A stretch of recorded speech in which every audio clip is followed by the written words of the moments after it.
ਜਿਵੇਂ ਤੁਸੀਂ ਇੱਥੇ ਯੂਕੇ ਵਿੱਚ ਅਕਾਲੀ ਦਲ ਦੇ ਪ੍ਰਧਾਨ ਹੈਗੇ ਹੋ, ਉਹਦੇ ਬਾਰੇ ਦੱਸੋ ਕਿ ਅਕਾਲੀ ਦਲ ਕੀ ਇਹ ਅਕਾਲੀ ਦਲ ਪੰਜਾਬ ਅਕਾਲੀ ਦਲ ਹੈਗੀ ਹੈ ਜਾਂ ਯੂਕੇ, ਇਹਨਾਂ ਵਿੱਚ ਕੀ ਅੰਤਰ ਹੈਗਾ? ਜਿਹੜਾ ਉੱਥੇ ਸੋ ਕਾਲਡ ਅਕਾਲੀ ਦਲ, ਜਿਹਨੂੰ ਅਸੀਂ ਬਾਦਲ ਅਕਾਲੀ ਦਲ ਕਹਿੰਦੇ, ਜਾਂ ਜਿਹੜੇ ਵੀ ਅਕਾਲੀ ਦਲ ਹੈਗੇ ਆ, ਉਹਨਾਂ ਦਾ ਜਿਹੜਾ ਕੰਮ ਹੈ ਕਿੰਨਾ ਕੁ ਹੈਗਾ ਇਸ ਵੇਲੇ ਲੋਕਾਂ ਦੇ ਸਾਹਮਣੇ ਹੈਗਾ ਜੀ। ਔਰ ਜਿਹੜਾ ਅਕਾਲੀ ਦਲ ਵਜ਼ਾਰਤਾਂ ਬਣਾਉਂਦਾ ਸੀਗਾ, ਉਹ ਗਿਣਤੀ ਦੀਆਂ ਸੀਟਾਂ ਦੇ ਸੁਣ ਕੇ ਉੱਥੇ ਬਹਿ ਗਿਆ ਆਪਣੇ ਪੰਜਾਬ ਦੇ ਵਿੱਚ। ਤੇ ਮੇਰੇ ਪਿਤਾ ਜੀ, ਦੇਖੋ ਜੀ ਗੱਲ, ਮੈਂ 3.5 year old ਸੀਗਾ ਜਦ ਮੇਰੇ ਪਿਤਾ ਜੀ ਘਰੋਂ ਚਲੇ ਗਏ ਜੀ। ਸਹੀ ਮੈਨੇ ਦੇ ਵਿੱਚ ਵੀ ਮੈਂ ਤਾਂ ਚੱਜ ਨਾਲ ਉਹਨਾਂ ਨੂੰ ਦੇਖਿਆ ਤੱਕ ਵੀ ਨਹੀਂ ਹੈਗਾ। ਠੀਕ ਹੈ। ਫਿਰ ਜਥੇਦਾਰ ਨੇ ਉਹਨੂੰ ਹੁਕਮ ਕਰਕੇ ਮੋੜਿਆ ਵੀ ਵਾਪਸ ਜਾ, ਵੀ ਤੂੰ ਹੁਣ ਇੱਦਾਂ ਨਹੀਂ। ਉਹ ਬਥੇਰਾ ਅੜਦੇ ਸੀ ਕਿ ਭਈ ਜਿੱਦਾਂ ਮੇਰੇ ਗ੍ਰੈਂਡਫਾਦਰ ਦੱਸ ਪਏ ਸੀ, ਜਾ ਕੇ ਪੁੱਛਿਆ ਵੀ ਉਹ ਕਹਿੰਦੇ ਸੀ ਵੀ ਉੱਥੇ ਵੀ ਸ਼ਹੀਦ ਹੋਣਾ, ਵੀ ਮੇਰੀ ਬਾਹਾਂ ਟੁੱਟ ਗਈ। ਕਹਿੰਦੇ ਵੀ ਅਸੀਂ ਉਹਨੂੰ ਹੁਕਮ ਕੀਤਾ ਵੀ ਤੂੰ ਸਾਡਾ ਮੇਰਾ ਹੁਕਮ ਮੰਨ ਵੀ ਵਾਪਸ ਜਾਣਾ। ਭਾਵ ਕਿ ਉਹਨਾਂ ਨੂੰ ਜੇਤੂ ਦੀ ਮੋਰਚੀ ਚੋਂ ਅੱਧੇ ਰਸਤੇ ਚੋਂ ਮੋੜ ਕੇ ਘਰ ਆਉਣਾ ਪਿਆ। ਫਿਰ ਮੈਂ ਤਾਂ ਇਹਨੂੰ ਇਸ ਤਰ੍ਹਾਂ ਲੈਣਾ ਹੁੰਦਾ ਵੀ ਅਸੀਂ ਪੈਦਾ ਹੋਣਾ ਸੀ, ਸੱਚੀ ਗੱਲ ਹੈ। ਬਿਲਕੁਲ ਬਿਲਕੁਲ, ਇਹ ਹੁਕਮ ਜਾਣੀ ਇਹ ਜੇ ਉਹ ਜਾਂਦੇ ਤਾਂ ਅਵਸ਼ ਉਹ ਸ਼ਹੀਦੀ ਹੋਣੀ ਸੀ।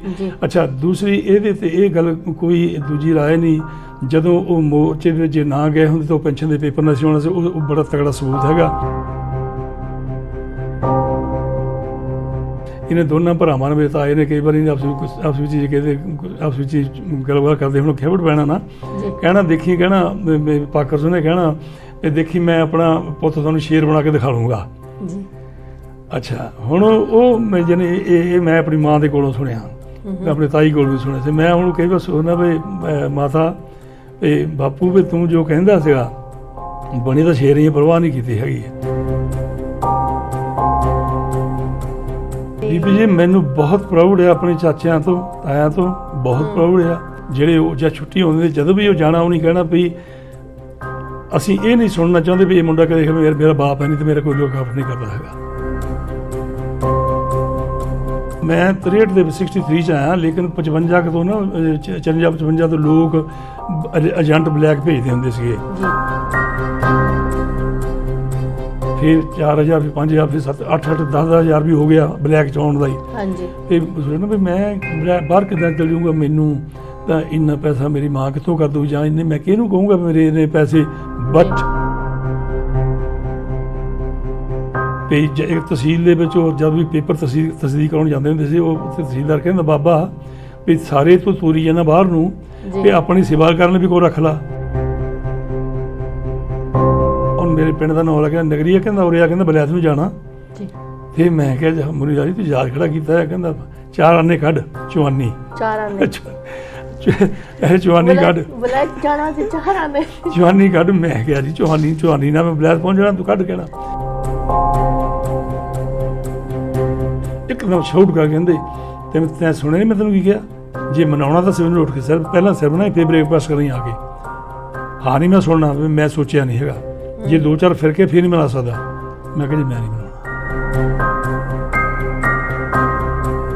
ਔਰ ਫਿਰ ਮੈਂ ਦੱਸਿਆ ਉਹਨੂੰ, ਇਹ ਗੱਲ ਦੱਸੀ, ਮੈਂ ਕਿਹਾ ਮੈਂ ਸਰਕਾਰ ਤੇ ਨਹੀਂ ਮਨਾਉਣਾ। ਹਾਂਜੀ, ਮੈਂ ਕਿਹਾ ਜਿੱਦਣ ਮੈਂ ਸਾਡਾ ਦਿੱਲੀ ਤੋਂ ਛੋਟਾ ਜਹਾਜ਼ ਚੱਲ ਕੇ ਕਰਾਚੀ ਆਇਆ ਸੀਗਾ। ਕਰਾਚੀ ਅਸੀਂ ਰਾਤ ਰਹੇ ਸੀ।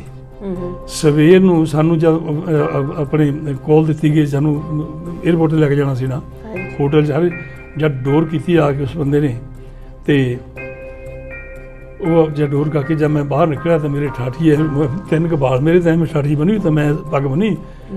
ਕਹਿੰਦਾ ਅਸਲਾਮ ਵਾਲੇਕੁਮ ਸਰਦਾਰ।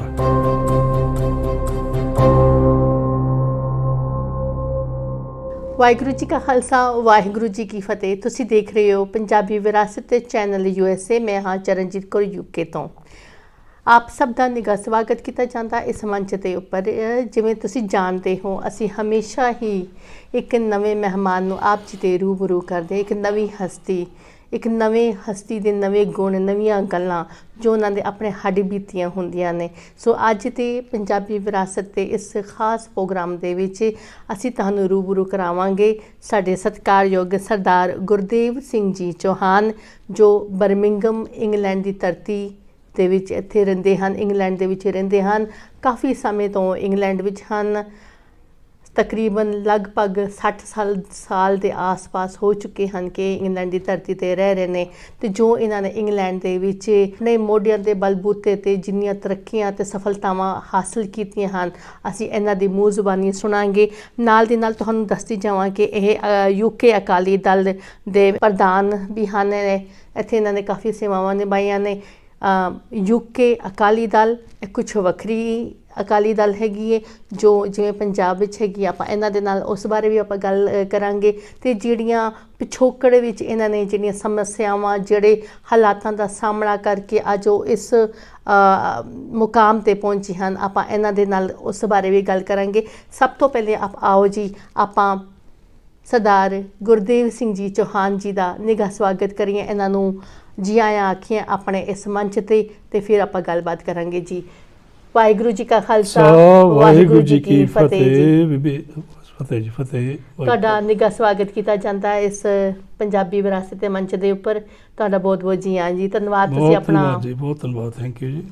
ਆਪ ਜੀ ਦਾ ਬਹੁਤ ਬਹੁਤ ਧੰਨਵਾਦ ਕਿ ਆਪਨੇ ਕੀਮਤੀ ਸਮਾਂ ਦਿੱਤਾ ਸਾਨੂੰ, ਤੇ ਅੱਜ ਇਸ ਪ੍ਰੋਗਰਾਮ ਦੇ ਵਿੱਚ ਆਪ ਜੀ ਨੇ ਆਪਣੀ ਸ਼ਮੂਲੀਅਤ ਕੀਤੀ ਹੈਗੀ ਹੈ। ਬੜੀ ਖੁਸ਼ੀ ਹੈ ਜੀ ਮੈਨੂੰ। ਸੋ ਸਭ ਤੋਂ ਪਹਿਲੇ ਮੈਂ ਤੁਹਾਨੂੰ ਪੁੱਛਣਾ ਚਾਹਾਂਗੀ ਕਿ ਜਿਵੇਂ ਤੁਸੀਂ ਇੱਥੇ UK ਵਿੱਚ ਅਕਾਲੀ ਦਲ ਦੇ ਪ੍ਰਧਾਨ ਹੈਗੇ ਹੋ, ਉਹਦੇ ਬਾਰੇ ਦੱਸੋ ਕਿ ਅਕਾਲੀ ਦਲ ਕੀ ਅਕਾਲੀ ਦਲ ਪੰਜਾਬ ਅਕਾਲੀ ਦਲ ਹੈਗੀ ਹੈ ਜਾਂ UK, ਇਹਨਾਂ ਵਿੱਚ ਕੀ ਅੰਤਰ ਹੈਗਾ? ਹਾਂਜੀ ਬੀਬੀ, ਬੇਨਤੀ ਹੈਗੀ ਆ ਵੀ ਸ਼੍ਰੋਮਣੀ ਅਕਾਲੀ ਦਲ ਸੋਬਰ ਅਕਾਲੀ ਅਕਾਲੀ ਮੀਨ ਜਿਹੜਾ ਅਕਾਲ ਪੁਰਖ ਦਾ ਪੁਜਾਰੀ ਅਕਾਲੀ ਉਹ ਹੈਗਾ। ਅਕਾਲੀ ਦਲ ਚਾਹੇ ਅਕਾਲੀ ਇੱਥੇ ਚਾਹੇ ਅਕਾਲੀ ਦੁਨੀਆ ਦੇ ਕਿਸੇ ਵੀ ਹਿੱਸੇ ਵਿੱਚ ਅਕਾਲੀ ਹੈਗਾ ਜੀ। ਲੇਕਿਨ ਗੱਲ ਇਹ ਨਹੀਂ ਹੈਗੀ ਵੀ ਜਿਉਂ ਕੁਛ ਵੀ ਅਕਾਲੀ ਦਲ ਸ਼੍ਰੋਮਣੀ ਅਕਾਲੀ ਦਲ ਜਿਹੜਾ ਅੱਜ ਤੋਂ ਜਦੋਂ ਬਣਿਆ ਸੀਗਾ 1920-21 ਦੇ ਵਿੱਚ ਜਦੋਂ ਬਣਿਆ ਸੀ ਅਕਾਲੀ ਦਲ, ਉਹ ਅਕਾਲੀ ਦਲ ਜਿਹੜਾ ਸੀਗਾ ਤੇ ਅੱਜ ਦਾ ਜਿਹੜਾ ਉੱਥੇ ਪੰਜਾਬ ਦਾ ਅਕਾਲੀ ਦਲ ਹੈਗਾ, ਉਹਦੇ ਵਿੱਚ ਇਹ ਮੈਂ ਜ਼ਰੂਰ ਕਹਿ ਦੂੰਗਾ ਵੀ ਜਦ ਦਾ ਸਿਮਰਜੀਤ ਮਾਨ ਜਿਹਨੇ ਅੰਮ੍ਰਿਤਸਰ ਅਕਾਲੀ ਦਲ ਬਣਾਇਆ ਉਹ ਵੱਖਰੀ ਗੱਲ ਹੈਗੀ। ਉਹਨਾਂ ਦੇ ਕੁਛ ਨਾ ਕੁਛ ਉਹਨਾਂ ਦੇ ਪੁਆਇੰਟ ਬਣਦੇ ਹੈਗੇ ਆ, ਉਹ ਕੰਮ ਕਰਦੇ ਹੈਗੇ ਜਿਨ੍ਹਾਂ ਦਾ ਪਬਲਿਕ ਦਾ ਸੁਣਾਈ ਵੀ ਕਰਦੇ ਆ। ਲੇਕਿਨ ਜਿਹੜਾ ਉੱਥੇ ਸੋ ਕਾਲਡ ਅਕਾਲੀ ਦਲ ਜਿਹਨੂੰ ਅਸੀਂ ਬਾਦਲ ਅਕਾਲੀ ਦਲ ਕਹਿੰਦੇ ਜਾਂ ਜਿਹੜੇ ਵੀ ਅਕਾਲੀ ਦਲ ਹੈਗੇ ਆ, ਉਹਨਾਂ ਦਾ ਜਿਹੜਾ ਕੰਮ ਹੈ ਕਿੰਨਾ ਹੈਗਾ ਇਸ ਵੇਲੇ ਲੋਕਾਂ ਦੇ ਸਾਹਮਣੇ ਹੈਗਾ। ਔਰ ਜਿਹੜਾ ਅਕਾਲੀ ਦਲ ਵਜ਼ਾਰਤਾਂ ਬਣਾਉਂਦਾ ਸੀਗਾ ਉਹ ਗਿਣਤੀ ਦੀਆਂ ਸੀਟਾਂ ਦੇ ਸਮੁੜ ਕੇ ਉੱਥੇ ਬਹਿ ਗਿਆ ਆਪਣੇ ਪੰਜਾਬ ਦੇ ਵਿੱਚ। ਉਹਦੀ ਕੋਈ ਚੰਗੀ ਕਾਰਗੁਜ਼ਾਰੀ ਹੁੰਦੀ ਤਾਂ ਸਮਝ ਲਓ ਵੀ ਜਾਣੀ ਉਹਨਾਂ ਨੂੰ ਲੋਕ ਜ਼ਰੂਰ ਚੁਣਦੇ, ਪਰ ਅਫਸੋਸ ਵੀ ਉਹ ਇਹੀ ਆ ਵੀ ਉਹਨਾਂ ਨੇ ਜਿੱਦਾਂ ਕਹਿੰਦੇ ਪਬਲਿਕ ਦਾ ਘੱਟ ਸੋਚਿਆ, ਆਪਣਾ ਸੋਚਿਆ। ਸ਼੍ਰੋਮਣੀ ਅਕਾਲੀ ਦਲ ਜਿਹੜੀ ਜਮਾਤ ਬਹੁਤ ਵਧੀਆ ਜਮਾਤ ਹੈ, ਚਾਹੇ ਅਕਾਲੀ ਦਲ UK ਦਾ ਅਕਾਲੀ ਦਲ ਹੈ, ਚਾਹੇ ਅਕਾਲੀ ਦਲ ਪੰਜਾਬ ਦਾ ਕਿਸੇ ਵੀ ਜਗ੍ਹਾ 'ਤੇ ਅਕਾਲੀ ਦਲ ਹੈਗਾ। ਅਕਾਲੀ ਜਮਾਤ ਜਿਹੜੀ ਜਮਾਤ ਕੋਈ ਖਰਾਬ ਨਹੀਂ ਹੁੰਦੀ, ਜਮਾਤ ਬਿਲਕੁਲ ਜਮਾਤ ਸਹੀ ਹੈਗੀ ਆ, ਪ੍ਰੋਵਾਈਡਡ ਵੀ ਉਹ ਆਪਣੇ ਕੰਮ ਜਿਹੜੇ ਹੈਗੇ ਆ ਉਹਨਾਂ ਦੇ ਜਿਹੜੇ ਕੰਸਟੀਟਿਊਸ਼ਨ ਦੇ ਵਿੱਚ ਉਹਨਾਂ ਦੇ ਟੀਚੇ ਹੈਗੇ ਜਾਂ ਜੋ ਵੀ ਉਹਦੇ ਵਿੱਚ ਉਹਨੇ ਆਪਣੇ ਲਿਖਿਆ ਹੈਗਾ ਉਹਦੇ ਅਕੋਰਡਿੰਗਲੀ ਉਹ ਕੰਮ ਕਰੇ। ਲੇਕਿਨ ਉੱਥੇ ਦੇ ਅਕਾਲੀ ਦਲ ਦੇ ਨਾਲ ਸਾਡਾ ਇਸ ਵੇਲੇ ਦਾ UK ਅਕਾਲੀ ਦਲ ਸਾਡਾ ਆਪਣਾ ਕੰਸਟੀਟਿਊਸ਼ਨ ਹੈ, ਉੱਥੇ ਦੇ ਅਕਾਲੀ ਦਲ ਦੇ ਨਾਲ ਸਾਡਾ ਅਸੀਂ ਅਕਾਲੀ ਹੈਗੇ, ਉਹ ਵੀ ਅਕਾਲੀ, ਪਰ ਸਾਡਾ ਉਹਨਾਂ ਦੇ ਨਾਲ ਕੋਈ ਸੰਬੰਧ ਇੱਦਾਂ ਨਹੀਂ ਹੈਗਾ। ਅਸੀਂ ਨਰੋਲ UK ਅਕਾਲੀ ਦਲ ਹਾਂ। ਠੀਕ ਹੈ ਜੀ। ਤੇ ਤੁਸੀਂ ਆਪਣੇ ਪਿਛੋਕੜ ਬਾਰੇ ਪਿੱਛੇ ਦੱਸੋ ਕਿ ਤੁਸੀਂ ਸਾਡਾ ਪਿੱਛੇ ਜਨਮ ਕਿੱਥੇ ਹੋਇਆ, ਤੁਹਾਡੀ ਪਰਵਰਿਸ਼, ਤੁਹਾਡੀ ਪੜ੍ਹਾਈ ਕਿੱਥੇ ਹੋਈ, ਤੇ ਤੁਸੀਂ ਕਿਹੜੇ ਦਹਾਕੇ ਵਿੱਚ ਫਿਰ ਇੰਗਲੈਂਡ ਵਿੱਚ ਪੁੱਜੇ? ਮੈਂ ਜੀ 1963 ਦੇ ਵਿੱਚ ਇੱਥੇ 9 ਜੂਨ 1963 ਨੂੰ ਮੈਂ ਇੰਗਲੈਂਡ ਦੇ ਵਿੱਚ ਪਹੁੰਚਾ ਜੀ। ਸਾਊਥਵਲ ਪਹੁੰਚਾ ਸੀ ਮੈਂ, ਅਤੇ ਪਿੱਛਾ ਮੇਰਾ ਪਿੰਡ ਨਗਰ ਆ, ਫਲੋਰ ਤਹਿਸੀਲ ਆ, ਜਲੰਧਰ ਜ਼ਿਲ੍ਹਾ ਆ, ਅਤੇ ਗੌਰਮੈਂਟ ਹਾਈ ਸਕੂਲ ਫਲੋਰ ਦੇ ਵਿੱਚ ਜਿੰਨੀ ਕੁ ਮੈਂ ਐਜੂਕੇਸ਼ਨ ਲਈ ਉੱਥੇ ਲਈ ਹੈਗੀ ਆ ਜੀ। ਔਰ ਇਹ ਆ ਵੀ ਜਾਣੀ ਜੇ ਮੈਂ ਕਹਾਂ ਵੀ ਮੈਂ ਕੋਈ ਬਹੁਤ ਅਕੈਡਮਿਕ ਕੁਆਲੀਫਿਕੇਸ਼ਨ ਮੈਂ ਇਹ ਨਹੀਂ, ਪਰ ਜਿੰਨੀ ਕੁ ਮੇਰੀ ਕੁਆਲੀਫਿਕੇਸ਼ਨ ਉੱਥੇ ਮੈਂ ਲਈ ਹੈਗੀ ਉਹਦੇ ਅਕੋਰਡਿੰਗਲੀ ਮੈਂ ਇੱਥੇ ਆ ਕੇ ਬਹੁਤ ਕੁਝ ਸਿੱਖਿਆ ਹੈਗਾ। ਔਰ ਉਸੇ ਕੁਆਲੀਫਿਕੇਸ਼ਨ ਦੇ ਸਿਰ ਦੇ ਉੱਤੇ ਹੀ ਮੈਂ ਜੋ ਕੁਝ ਕਹਿੰਦੇ ਇੱਥੇ ਆ ਕੇ ਸਿੱਖਿਆ। ਜਿਵੇਂ ਕੋਈ ਵੀ ਨਾ ਹੁੰਦੀ ਤਾਂ ਮੇਰੇ ਵਾਸਤੇ ਬਹੁਤ ਔਖਾ ਸੀਗਾ। ਸੋ ਇਸ ਵੇਲੇ ਇੱਥੇ ਭਾਈਚਾਰੇ ਦੇ ਵਿੱਚ ਜਾਂ ਉੱਥੇ ਵੀ ਮੇਰੇ ਜਿਹੜਾ ਪਿੱਛੇ ਭਾਈਚਾਰਾ ਹੈਗਾ, ਬੇਸ਼ੱਕ ਮੈਂ ਘੱਟ ਗਿਆ ਹੈਗਾ ਉੱਥੇ ਪਿੰਡ ਦੇ ਵਿੱਚ, ਪਰ ਫਿਰ ਵੀ ਇਹ ਹੈਗਾ ਵੀ ਮਾਲਕ ਦੀ ਬੜੀ ਕਿਰਪਾ ਹੈਗੀ ਆ, ਗੁਰੂ ਮਹਾਰਾਜ ਦੀ ਕਿਰਪਾ ਨਾਲ ਸਾਰੇ ਉੱਥੇ ਪਿੰਡ 'ਚ ਵੀ ਸਤਿਕਾਰ ਕਰਦੇ ਆ। ਕੋਈ ਪਿੰਡ ਦਾ ਕੋਈ ਕੰਮ ਕਰਨਾ ਹੋਵੇ ਤਦ ਵੀ ਇੱਥੇ ਆ ਕੇ ਜਾਣੀ ਆਮ ਹੀ ਉਹ ਕਹਿਣਗੇ ਵੀ ਜਾਣੀ ਉਹਨੇ ਹਮੇਸ਼ਾ ਮੈਨੂੰ ਕੰਟੈਕਟ ਕਰਨਾ ਪਿਆ, ਤੁਸੀਂ ਆਪ ਸਾਨੂੰ ਚਾਹੀਦਾ ਆਹ ਕੰਮ ਕਰੋ। ਲੇਕਿਨ ਉਹ ਜੇ ਕਿਸੇ ਹੋਰ ਥਰੂ ਵੀ ਸੁਨੇਹਾ ਆਵੇ ਉਹਨੇ ਵੀ ਕਹਿਣਾ ਪੈਣਾ ਤੁਸੀਂ ਮੂਹਰੇ ਲੱਗੋ ਤਾਂ ਅਸੀਂ ਕਰਨਾ ਹੈਗਾ, ਕਿਉਂਕਿ ਮਾਲਕ ਦੀ ਕਿਰਪਾ ਕਿ ਮਨ ਦੇ ਵਿੱਚ ਇਹ ਨਹੀਂ ਕਦੇ ਸੋਚਿਆ ਹੈਗਾ ਵੀ ਮੈਂ ਵਾਹਿਗੁਰੂ ਦਾ ਨਾਂ ਲੈ ਕੇ ਤੁਰ ਪੈਣਾ। ਜੇ ਨਹੀਂ ਕੁਛ ਸਾਫ਼ ਕਰ ਦੇਣਾ ਵੀ ਮੇਰੇ 'ਤੇ ਗੱਲ ਨਹੀਂ ਹੋਣੀ ਹੈਗੀ, ਜਿਹੜੀ ਹੋ ਗਈ ਪਿੱਛੇ ਨਹੀਂ ਹਟਣੀ, ਪਰ ਹਰ ਗੱਲ ਦੇ ਉੱਤੇ ਕੋਸ਼ਿਸ਼ ਕੀਤੀ ਹੈਗੀ ਆ ਵੀ ਜਿੱਥੇ ਪਬਲਿਕ ਦੀ ਬਿਹਤਰੀ ਦਾ ਸਵਾਲ ਆਉਂਦਾ ਉੱਥੇ ਜ਼ਰੂਰ ਮੂਹਰੇ ਹੋ ਕੇ ਤੁਰੀਏ, ਪਿੱਛੇ ਪੈਰ ਨਹੀਂ ਖਿੱਚਣਾ, ਹਮੇਸ਼ਾ ਮੂਹਰੇ ਰਹੀਦਾ। ਜਾਣੀ ਚਾਹੇ ਇਹ ਵੀ ਨਹੀਂ ਹੈਗਾ ਵੀ ਮੈਨੂੰ ਕੋਈ ਅਹੁਦਾ ਦੇ ਕੇ ਜਾਵੇ, ਨਹੀਂ, ਜਿੱਥੇ ਦੇਖਿਆ ਕੌਮ ਦਾ ਕੰਮ ਉੱਥੇ ਡਟ ਕੇ ਖੜਨਾ ਹੈਗਾ ਜੀ।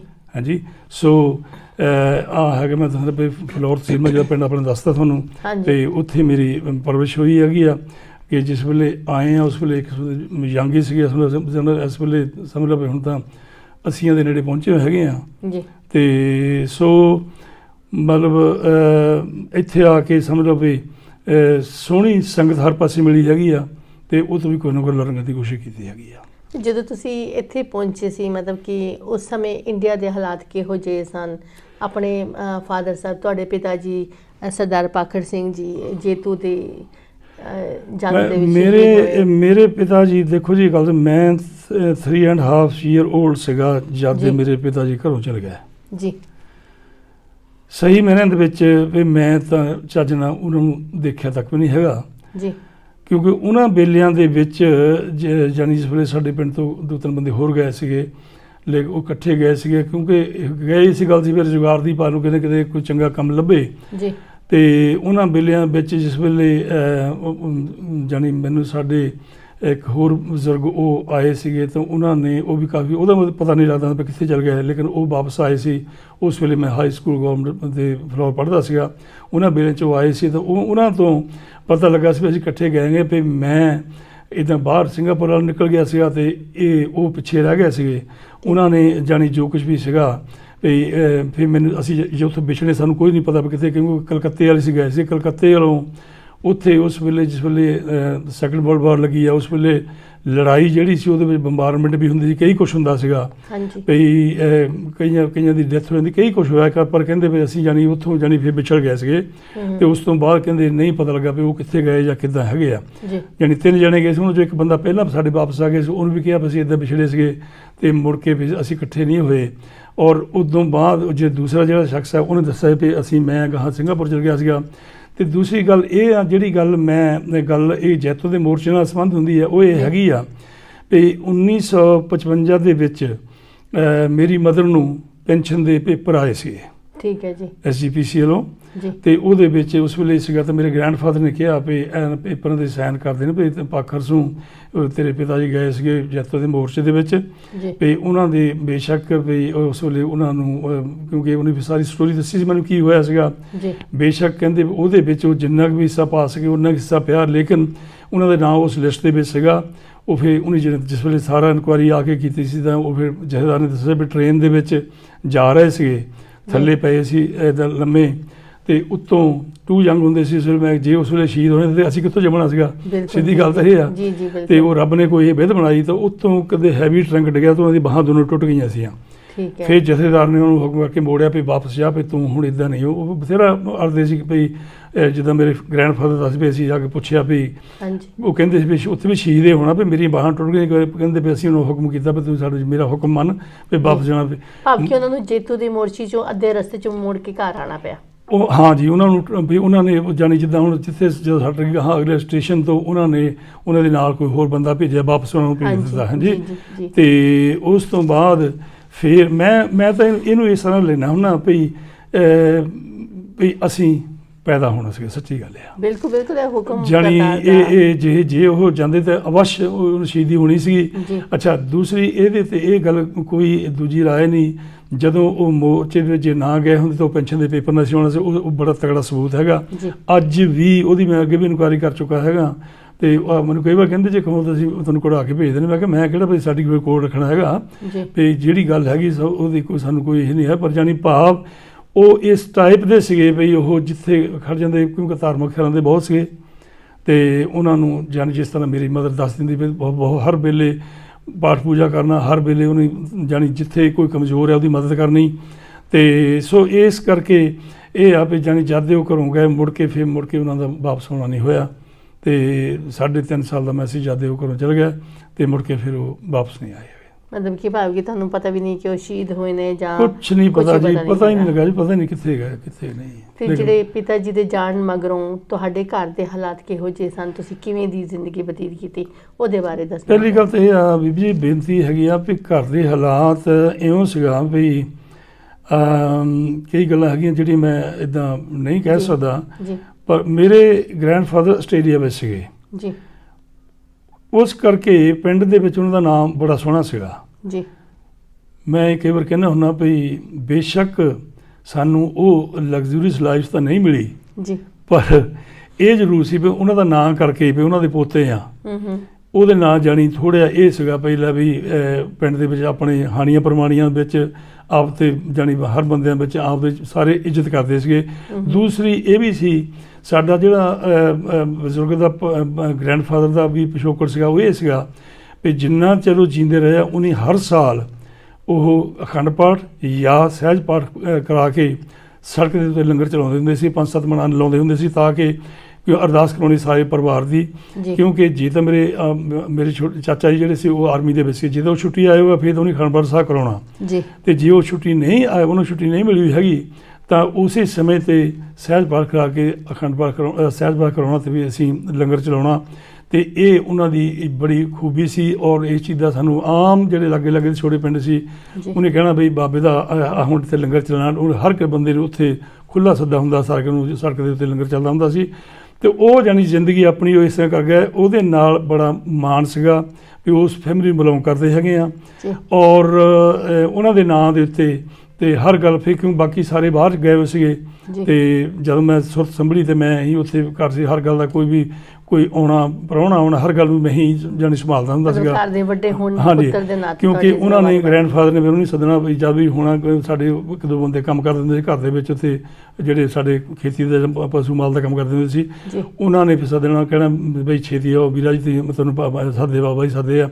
ਉਹਨੇ ਕਹਿਣਾ ਵੀ ਆ ਪ੍ਰਾਹੁਣੇ ਆਏ ਇਹਨਾਂ ਨੂੰ ਸਾਂਭੋ ਜਾਂ ਇਹਨਾਂ ਨੂੰ ਪਾਣੀ ਤਾਂ ਨਹੀਂ ਪਿਲਾ ਪਾ। ਮੇਰਾ ਕਹਿਣ ਦਾ ਵੀ ਇਉਂ ਸੀਗੇ ਵੀ ਉਹਨਾਂ ਦੇ ਨਾਂ ਤੇ ਜਾਣੀ ਮਾਣ ਸੀਗਾ, ਪਿੰਡ ਦੇ ਵਿੱਚ ਇੱਜ਼ਤ ਬਥੇਰੀ ਸੀਗੀ। ਤੇ ਦੂਸਰਾ ਇਹ ਆ ਵੀ ਜੇ ਹੁਣ ਇੱਕ ਗੱਲ ਤਾਂ ਜ਼ਰੂਰ ਮਨ ਦੇ ਵਿੱਚ ਭੁਲੇਖਾ ਰਹਿ ਜਾਂਦਾ, ਕਾਸ਼ ਕਿ ਮੇਰਾ ਫਾਦਰ ਸਾਹਿਬ ਹੁੰਦੇ ਸ਼ਾਇਦ, ਕਿਉਂਕਿ ਮੈਨੂੰ ਮੇਰੀ ਜਿਹੜੀ ਤਾਈ ਸੀ ਉਹ ਹੱਸਦੀ ਹੁੰਦੀ ਸੀ ਤੇ ਮੇਰੀ ਮਾਂ ਵੀ ਕਹਿੰਦੀ ਹੁੰਦੀ ਸੀ ਭਈ ਇੱਕ ਆਪਣੇ ਇਹਨਾਂ ਦੋਨਾਂ ਭਰਾਵਾਂ ਨੇ ਮੇਰੇ ਤਾਏ ਨੇ ਕਈ ਵਾਰੀ ਆਪਸ ਵਿੱਚ ਕਹਿੰਦੇ ਆਪਸ ਵਿੱਚ ਗੱਲਬਾਤ ਕਰਦੇ ਹੁਣ ਖੇਵੜ ਪੈਣਾ ਨਾ ਕਹਿਣਾ ਦੇਖੀ ਕਹਿਣਾ ਪਾਕਰ ਸਿੰਘ ਨੇ ਕਹਿਣਾ ਇਹ ਦੇਖੀ ਮੈਂ ਆਪਣਾ ਪੁੱਤ ਤੁਹਾਨੂੰ ਸ਼ੇਰ ਬਣਾ ਕੇ ਦਿਖਾ ਲੂੰਗਾ।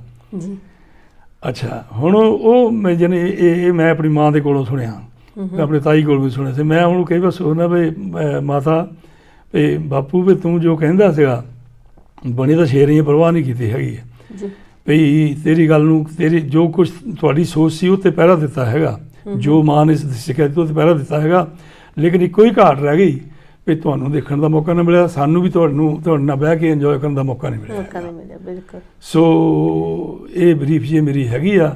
ਸੋ ਬਾਕੀ ਰਹੀ ਗੱਲ ਇਹ ਵੀ ਇੱਥੇ ਬਾਹਰ ਜਿਸ ਵੇਲੇ ਆਏ ਆ ਪਿੰਡ ਠੀਕ ਆ, ਇਹ ਮਨ ਦਾ ਭੁਲੇਖਾ ਹੀ ਹੁੰਦਾ ਪਰ ਫਿਰ ਵੀ ਮੈਂ ਇਹ ਦੇਖਦਾ ਸੋਚਦਾ ਹੁੰਦਾ ਬਹੁਤਿਆਂ ਦੇ ਨਾਲੋਂ ਪਿੰਡ ਦੇ ਵਿੱਚੋਂ ਮੈਂ ਬਹੁਤ ਚੰਗਾ ਸੀ। ਕਾਹਤੇ ਫਿਰ ਵੀ ਜਦੋਂ ਕੋਈ ਮੈਨੂੰ ਦੁੱਖ ਤਕਲੀਫ ਹੁੰਦਾ ਹੈ ਭੀੜ ਪੈਂਦੀ ਸੀ ਫਿਰ ਮੈਨੂੰ ਪਤਾ ਜਾ ਕੇ ਬਾਬਾ ਜੀ ਆਹ ਚੀਜ਼ ਚਾਹੀਦੀ ਆ, ਫਿਰ ਉਹ ਕੁਝ ਵੀ ਕਰਨਾ ਉਹਨਾਂ ਨੇ ਫਿਰ ਉਹ ਕਰਨਾ। ਮਤਲਬ ਭਾਵ ਕਿ ਜਦੋਂ ਵੀ ਪੀੜ ਪੈਂਦੀ ਤੁਸੀਂ ਜਾ ਕੇ ਗੁਰੂ ਗ੍ਰੰਥ ਸਾਹਿਬ ਜੀ ਮੋਰੇ ਖੜੇ ਹੋ ਜਾਂਦੇ ਨਾ। ਮੈਂ ਆਪਣੇ ਗ੍ਰੈਂਡਫਾਦਰ ਨੂੰ ਕਹਿੰਦਾ ਹੁੰਦਾ ਸੀਗਾ ਗੁਰੂ ਘਰ ਤਾਂ ਉਹ ਤਾਂ ਸਾਡਾ ਹੁੰਦਾ ਵੀ ਗੁਰਦੁਆਰਾ ਪਿੰਡ ਦੇ ਘਰ ਦੇ ਸਾਹਮਣੇ ਸੀਗਾ, ਗੁਰਦੁਆਰੇ 'ਤੇ ਮੱਥਾ ਟੇਕਣਾ। ਲੇਕਿਨ ਜੇ ਕੋਈ ਉੱਦਾਂ ਜਾਣੀ ਮੇਰਾ ਮਨ ਤਾਂ ਕੋਈ ਵੀ ਤਕਲੀਫ ਪੈਸੇ ਦੀ ਜੇ ਹੋ ਗਈ ਤੇ ਜਾ ਕੇ ਆਪਣੇ ਗ੍ਰੈਂਡਫਾਦਰ ਨੂੰ ਫਿਰ ਉਹ ਕਹਿਣਾ ਤੇ ਉਹਨੇ ਫਿਰ ਇਹ ਸਮਝਣਾ ਵੀ ਹੁਣ ਇਹ ਜਾਵੇ ਕਿ ਕੋਈ ਮੇਰੇ ਕੋਈ ਹੋਣਾ ਨਹੀਂ।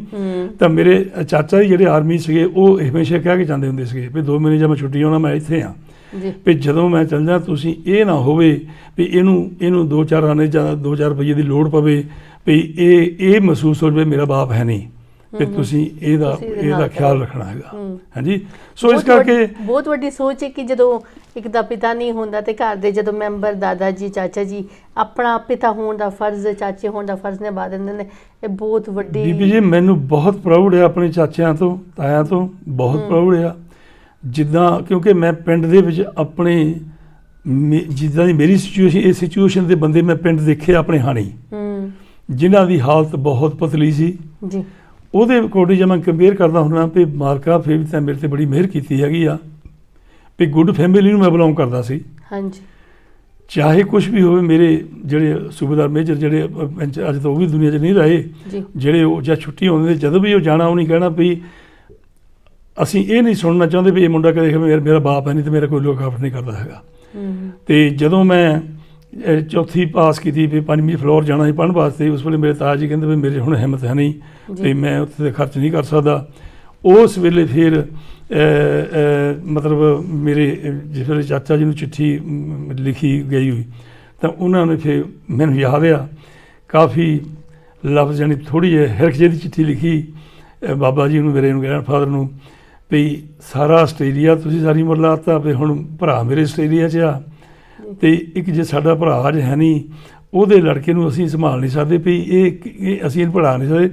ਬਿਲਕੁਲ ਨਹੀਂ, ਜਿੰਨਾ ਇਹਨੂੰ ਪੜ੍ਹਨਾ ਜਿੰਨਾ 'ਚ ਵੀ ਇਹ ਪੜ੍ਹਾਈ ਕਰ ਸਕਦਾ ਇਹ ਅਸੀਂ ਸਾਡੀ ਜ਼ਿੰਮੇਵਾਰੀ ਆ, ਅਸੀਂ ਪੜ੍ਹਾਵਾਂਗੇ ਵੀ ਇਹ ਬਿਲਕੁਲ ਇਹ ਨਹੀਂ ਇਹ ਕਹਿਣਾ ਹੈ ਵੀ ਸਾਡੇ ਕੋਲ ਅਸੀਂ ਅਫੋਰਡ ਨਹੀਂ ਕਰ ਸਕਦੇ। ਕਿਉਂ ਨਹੀਂ ਅਫੋਰਡ ਕਰ ਸਕਦੇ? ਅਸੀਂ ਅਫੋਰਡ ਕਰਾਂਗੇ।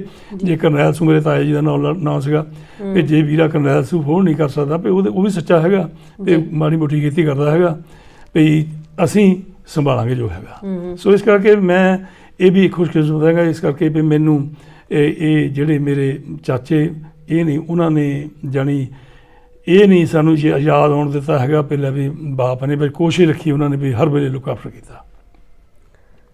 ਸੋ ਮੇਰੀ ਅਗਲੀ ਗੱਲ ਤੁਹਾਡੇ ਨਾਲ ਹੈ ਕਿ ਜਦੋਂ ਤੁਸੀਂ ਵਲੈਤ ਆਉਣ ਬਾਰੇ ਸੋਚਿਆ, ਤੁਸੀਂ ਵਲੈਤ ਕਿਵੇਂ ਪਹੁੰਚੇ? ਉੱਥੇ ਉਸ ਸਮੇਂ ਦੇ ਕਿਹੋ ਜਿਹੇ ਹਾਲਾਤ ਸਨ? ਕੀ ਤੁਸੀਂ ਸੋਚ ਕੇ ਵਲੈਤ ਆਉਣ ਨੂੰ? ਬੀਬੀ ਉੱਥੇ ਲੋਕ ਬਲੈਕ ਬਹੁਤ ਆਉਂਦੇ ਸੀ, ਪਹਿਲਾਂ ਬਲੈਕਮੇਲ ਬਹੁਤ ਚੱਲਦੀ ਸੀ। ਪਹਿਲਾਂ ਜਿੱਦਾਂ ਏਜੰਟ ਹੁੰਦੇ ਸੀ, ਬਿਲਗੇ ਤੋਂ ਹੁੰਦਾ ਸੀ ਗਿਆ ਆਪਣੇ ਮੇਰੇ ਖਿਆਲ ਮੋਹਣੀ ਹੁੰਦਾ ਬਿਲਗੇ ਦਾ ਪਤਾ ਨਹੀਂ ਉਹਦਾ ਨਾਮ ਸੀਗਾ। 60 ਦੇ ਦਹਾਕੇ ਵਿੱਚ ਤੁਸੀਂ ਮੈਂ 63 ਦੇ 63 'ਚ ਆਇਆ, ਲੇਕਿਨ 55 ਤੋਂ ਨਾ 54-55 ਤੋਂ ਲੋਕ ਏਜੰਟ ਬਲੈਕ ਭੇਜਦੇ ਹੁੰਦੇ ਸੀਗੇ। ਜਿੱਦਾਂ ਬੜਾ ਨਾਂ ਹੁੰਦੇ ਆਪਣੇ ਕੁੱਕੜ ਪਿੰਡ ਤੋਂ ਹੁੰਦੇ, ਬੜੇ ਨਾਮੀ ਏਜੰਟ ਹੁੰਦੇ ਸੀਗੇ ਤੇ ਆਸ ਵੇ ਉਹਨਾਂ ਦੇ ਲੜਕੇ ਦੀ ਬੜੀ ਤਗੜੀ ਏਜੰਸੀ ਹੈਗੀ ਸੌਥਲ ਜਿਹੜੀ ਹੈਗੀ ਆ ਆਪਣੇ ਸੌਥਲ ਦੇ ਵਿੱਚ ਨਾ ਏਜੰਸੀ ਹੈਗੀ ਆ ਟਿਕਟਾਂ ਦੀ, ਸੌਥਲ ਕੰਪਨੀ ਉਹਨਾਂ ਦੀ ਲੜਕੇ ਦੀ ਹੈਗੀ ਆ। ਔਰ ਉਹ ਬਹੁਤ ਨਾਮੀ ਇਨਸਾਨ ਸੀ ਔਰ ਬੜੇ ਲਾਇਕ ਇਨਸਾਨ ਸੀਗੇ। ਔਰ ਇਸੇ ਤਰ੍ਹਾਂ ਰੂਪ ਗਿਆਨ ਚੰਦ ਹੁੰਦੇ ਹੁਸ਼ਿਆਰਪੁਰ ਦੇ, ਇਸੇ ਤਰ੍ਹਾਂ ਹੁੰਦਾ ਸੀ ਰੂਪ ਲਾਲ ਸਾਡੇ ਅਪਰੇ ਦੇ ਹੁੰਦੇ ਸੀ ਸਾਡੇ ਪਿੰਡ ਦੇ ਲਾਗੇ ਦੇ। ਔਰ ਇਹਨਾਂ ਦੇ ਏਜੰਟਾਂ ਦੇ ਚਿੱਟੀ ਦੇ ਚੰਨਣ ਸਿੰਘ ਹੁੰਦੇ ਸੀਗੇ ਤੇ ਉਹ ਮੇਰੇ ਸਾਡੇ ਫੁੱਫੜ ਜੀ ਹੁੰਦੇ ਸੀ, ਉਹਨਾਂ ਦੇ ਬਹੁਤ ਕਲੋਜ਼ ਹੁੰਦੇ ਸੀਗੇ ਤੇ ਉਹਨਾਂ ਦੇ ਥਰੂ ਉਹਨਾਂ ਨੇ ਮੇਰਾ ਪਾਸਪੋਰਟ ਬਣਵਾਇਆ ਸੀ ਤਾਂ ਉਹਨਾਂ ਨੇ ਜਾਣੀ ਮੇਰਾ ਟਿਕਟ ਲੈ ਕੇ ਉਹਨੇ ਰੱਖਿਆ ਸੀਗਾ। ਤੇ ਉਸ ਵੇਲੇ ਦੀ ਗੱਲ ਹੈ, ਉਸ ਵੇਲੇ ਜਾਣੀ ਲੱਕੀਲੀ ਕਿਉਂਕਿ ਮਨ ਦੇ ਵਿੱਚ ਇੱਦਾਂ ਸੋਚੀਦਾ ਪਹਿਲੇ ਵੀ ਇੰਨੇ ਹੁਣ ਪੈਸੇ ਜਿਹੜੇ ਹੈਗੇ ਆ 5,000 3,500 ਹੁੰਦਾ ਸੀ, ਫਿਰ 4,000 ਫਿਰ 5,000 ਫਿਰ 7 8 10,000 ਵੀ ਹੋ ਗਿਆ ਬਲੈਕ 'ਚ ਆਉਣ ਦਾ ਹੀ। ਫਿਰ ਸੋਚਣਾ ਵੀ ਮੈਂ ਬਾਹਰ ਕਿੱਦਾਂ ਚੱਲ ਜਾਊਂਗਾ, ਮੈਨੂੰ ਤਾਂ ਇੰਨਾ ਪੈਸਾ ਮੇਰੀ ਮਾਂ ਕਿੱਥੋਂ ਕਰ ਦਊ ਜਾਂ ਇੰਨੇ ਮੈਂ ਕਿਹਨੂੰ ਕਹੂੰਗਾ ਮੇਰੇ ਇੰਨੇ ਪੈਸੇ। ਬਟ ਮੈਨੂੰ ਉਹ ਵੀ ਗੱਲ ਯਾਦ ਆ ਵੀ ਮੇਰੇ ਗ੍ਰੈਂਡਫਾਦਰ ਨੇ ਇੱਕ ਵਾਰ ਇਹ ਗੱਲ ਜ਼ਰੂਰ ਕਹਿ ਦਿੱਤੀ ਸੀ, ਇੱਦਾਂ ਬੈਠੇ ਕਿਸੇ ਕੋਲ ਕਹਿ ਦਿੱਤੀ ਸੀ, ਕਹਿੰਦੇ ਮੇਰੀ ਕੋਈ ਚਿੰਤਾ ਹੈਗੀ ਆ ਉਹ ਇਹ ਵੀ ਸਾਰੇ ਬਾਹਰ ਨਿਕਲ ਗਏ ਹੈਗੇ ਆ ਵੀ ਇੱਕ ਤਹਿਸੀਲ ਦੇ ਵਿੱਚ ਉਹ ਜਦ ਵੀ ਪੇਪਰ ਤਸਦੀਕ ਕਰਾਉਣ ਜਾਂਦੇ ਹੁੰਦੇ ਸੀ ਉਹ ਉੱਥੇ ਤਹਿਸੀਲਦਾਰ ਕਹਿੰਦਾ ਬਾਬਾ ਵੀ ਸਾਰੇ ਤੋਂ ਤੋਰੀ ਜਾਂਦਾ ਬਾਹਰ ਨੂੰ ਵੀ ਆਪਣੀ ਸੇਵਾ ਕਰਨ ਲਈ ਵੀ ਕੋਈ ਰੱਖ ਲਾ ਵੀ ਕਿਉਂਕਿ ਤੁਹਾਨੂੰ ਪਤਾ ਵੀ ਹਰ ਸਾਲ ਕੋਈ ਨਾ ਕੋਈ ਜਾਂਦਾ ਹੁੰਦਾ ਸੀ। ਉਹਨਾਂ ਨੇ ਇੱਕ ਗੱਲ ਕਹੀ, ਕਹਿੰਦੇ ਮੇਰਾ ਇੱਦਾਂ ਬੈਠਿਆ ਤਾਂ ਮੈਨੇ ਕਹਿੰਦੇ ਮੇਰੀ ਕੋਈ ਉਹਨਾਂ ਦੇ ਹਾਣੀ ਬਣਾਉਣਾ ਸਾਡੂ ਉਹ ਵੀ ਬਾਬਾ ਹੀ ਲੱਗਦੇ ਸੀ।